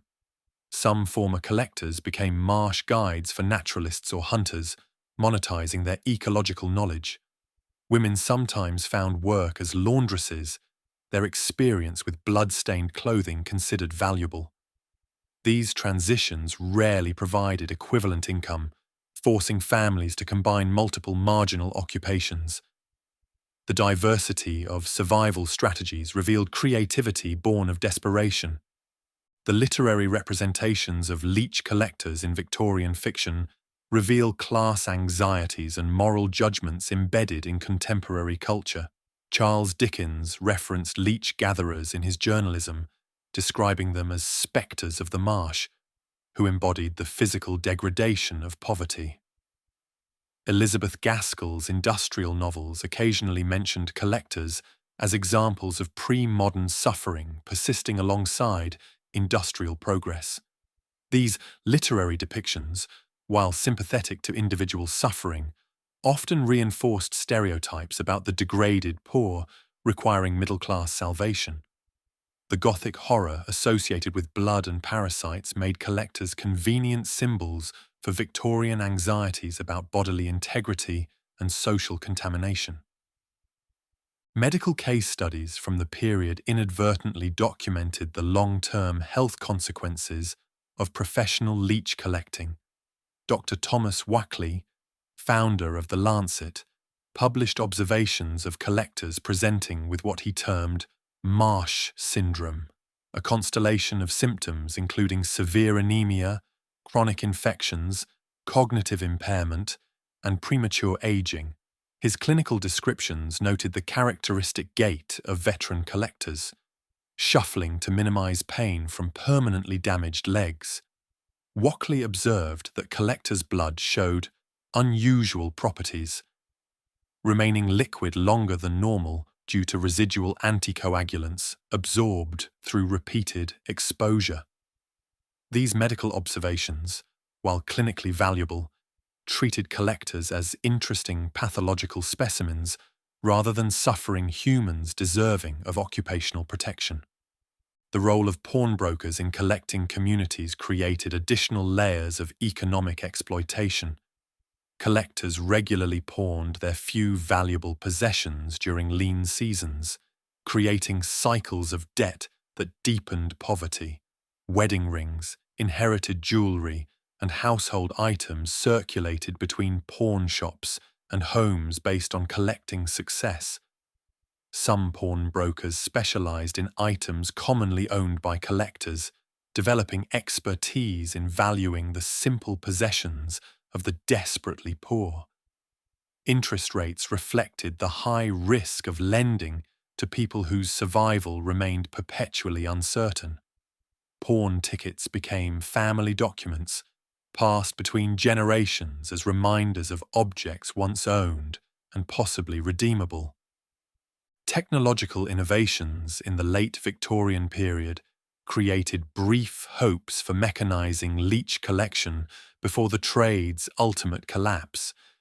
Patent applications from the 1870s and 1880s reveal elaborate devices designed to attract and capture leeches without human bait. One Manchester inventor created a mechanical arm with heated artificial skin and pumped animal blood, theorizing that leeches would attach to this surrogate human. An Edinburgh engineer designed floating traps baited with blood-soaked sponges. None succeeded commercially because they failed to replicate the complex chemical signals living humans produced. These failed innovations demonstrated both period technological optimism and fundamental misunderstanding of leech behavior.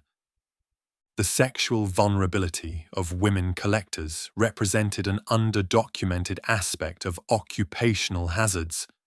Isolated in remote marshes, weakened by blood loss, and marked by their trade as social outcasts, women faced heightened risk of assault. Court records hint at cases through euphemistic language about outrages committed in marshlands. Some women collectors worked in groups for mutual protection, but economic pressures often forced solitary work. The intersection of physical vulnerability, social marginalization, and geographic isolation created conditions enabling predation. Community responses to such violence reflected victim-blaming attitudes that held women responsible for placing themselves in dangerous situations through their choice of occupation. Dietary adaptations among collecting families demonstrated sophisticated nutritional knowledge developed through necessity. Beyond basic iron supplementation, through blood pudding and organ meats, collectors identified specific plants and foods that seemed to aid recovery from blood loss. Nettle soup, rich in iron and vitamins, became a staple. Dandelion leaves provided additional minerals. Wild garlic, abundant near marshes, was believed to strengthen blood. Collectors noticed that certain clay soils, when consumed in small quantities, seemed to reduce bleeding time, a practice now understood as geophagy, providing mineral supplementation. These dietary innovations represented empirical nutrition science developed without formal education. The architectural legacy of leech collecting appears in surviving cottages near former marshlands. These dwellings show modifications specific to the trade. Enlarged doorways to accommodate collectors carrying full jars, specialized drying areas for blood-soaked clothing, additional ventilation to manage persistent odors, and raised foundations to prevent marsh dampness. Interior layouts often included dedicated spaces for wound treatment, with proximity to heat sources and water. Some cottages featured small altars or religious corners where families prayed for survival through another season. These architectural adaptations, visible in buildings now converted to other uses, preserve material evidence of the trade's impact on daily life. Children's games in collecting communities reflected their immersion in the trade from birth. They played leeches and collectors, with sticks and stones representing the parasites and humans.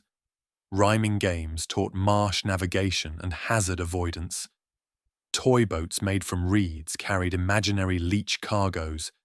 These games served multiple functions, preparing children for likely futures, processing trauma through play, and maintaining community traditions. Outsiders observing such games expressed horror at children's casual familiarity with blood and parasitism.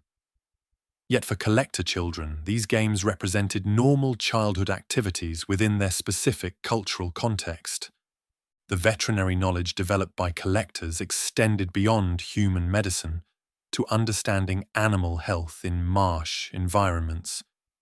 They observed which animals leeches preferentially attacked and which seemed immune.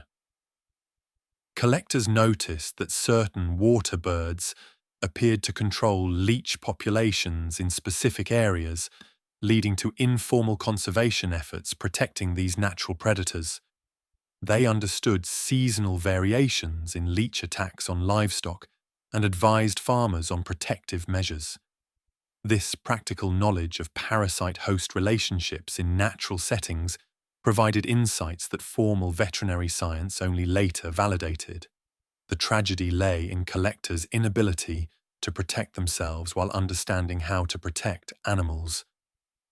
Class consciousness among collectors developed distinctive characteristics shaped by their unique position in Victorian society. Unlike industrial workers who could organize through trade unions, collectors' geographic dispersion and economic desperation limited collective action. However, informal networks sharing information about dealers' practices, warnings about dangerous areas, and mutual aid during crises demonstrated solidarity. Some attempts at collective bargaining occurred, with groups of collectors agreeing to minimum prices. These efforts typically failed when desperate individuals undercut group agreements. The structural barriers to organization kept collectors perpetually vulnerable to exploitation while fostering resentment that occasionally erupted in property destruction or threats against dealers. The international scientific interest in leech biology during the 1880s created temporary demand surges that intensified exploitation. German researchers studying anticoagulation mechanisms ordered thousands of British specimens. French laboratories investigating nervous system structure required intact, living leeches. American medical schools beginning to adopt European practices imported both leeches and techniques. This scientific demand paid premium prices but required specific handling that increased collection dangers. Collectors had to capture leeches without damaging them, transport them quickly, and ensure they arrived unfed. Meeting these requirements meant accepting more bites and working in dangerous conditions to capture prime specimens. Weather pattern documentation from collecting regions reveals microclimate effects of extensive marsh exploitation. Areas with heavy collecting showed subtle temperature changes as vegetation patterns shifted. Fog formation increased in regions where collecting activities disturbed natural water flow. These environmental changes affected not only leech populations, but entire marsh ecosystems. Local farmers noticed changes in frost patterns and growing seasons near heavily collected marshes. While contemporary observers lacked theoretical frameworks for understanding these changes, their observations documented early examples of human activity creating localized climate effects. The moral economy of leech collecting involved complex negotiations between economic necessity and community values. While outsiders condemned the trade as degrading, collectors developed ethical frameworks justifying their work. They emphasized providing medical necessities, supporting families, and enduring suffering for others' benefit. Religious interpretations framed collecting as sacrifice, analogous to Christ's blood offering. These moral frameworks helped collectors maintain dignity despite social contempt. Community sanctions punished those who violated collective norms. Collecting from others' traditional sites, selling diseased leeches, or abandoning family responsibilities. This internal moral economy operated independently of broader social condemnation. Educational materials from the period reveal attempts to document collecting knowledge for posterity as the trade declined. Some literate collectors or their children created handwritten guides preserving technical knowledge. These documents, now held in local history archives, provide detailed instructions for identifying productive pools, handling leeches safely, and treating wounds. Maps showing collecting routes and seasonal variations demonstrate sophisticated geographic knowledge. Written in vernacular language with phonetic spelling, these documents preserve working-class voices typically absent from historical records. Their creation represents recognition that traditional knowledge would die with the last collectors unless preserved in writing. The psychological concept of blood debt permeated collecting communities' worldviews. Families calculated obligations in terms of blood given and received. A daughter's marriage might be discussed as repaying blood her mother shed to raise her. Sons were expected to support parents based on blood sacrificed for their upbringing. This conceptual framework differed radically from mainstream Victorian notions of family duty based on abstract moral obligations. Blood debt created tangible, quantifiable relationships that structured family and community interactions. The concept extended to relationships with dealers and creditors, creating complex webs of obligation measured in corporeal sacrifice. Seasonal migration patterns among collectors resembled those of agricultural workers, but with distinct characteristics.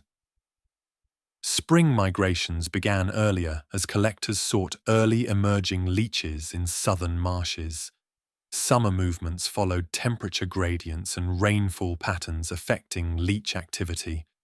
Autumn migrations extended later as desperate collectors pursued final harvests before winter. Winter saw reverse migrations as some collectors sought urban casual labor. These movements created temporary communities in makeshift camps near productive marshes. Information networks quickly spread news of good collecting sites or dealer price changes. Migration patterns shifted annually based on weather, economic conditions, and leech population dynamics. The collapse of the leech trade intersected with broader changes in Victorian society, creating multiple pressures on collecting communities. Agricultural mechanization reduced alternative employment options. Urban industrialization drew younger generations away from rural areas. Educational reforms made child labor less acceptable, though enforcement in remote areas remained minimal. Public health improvements included marsh drainage that destroyed collecting sites. These convergent changes compressed economic transformation that might have occurred gradually into a few catastrophic years. Communities that had existed for generations dispersed within a decade, their specialized knowledge and cultural adaptations vanishing with them. The legacy of leech collecting persists in unexpected ways within British culture and landscape. Place names preserve memory of the trade: Leech Pond, Bloodfield, Collectors Creek. Local museums in former collecting regions display artifacts, jars, specialized clothing, tools, often donated by descendants. Folk songs and stories transmitted orally for generations enter written record through folklore collections. Thank you so much for watching. If you'd like to see more, here are 2 videos you may enjoy. See you in the next one.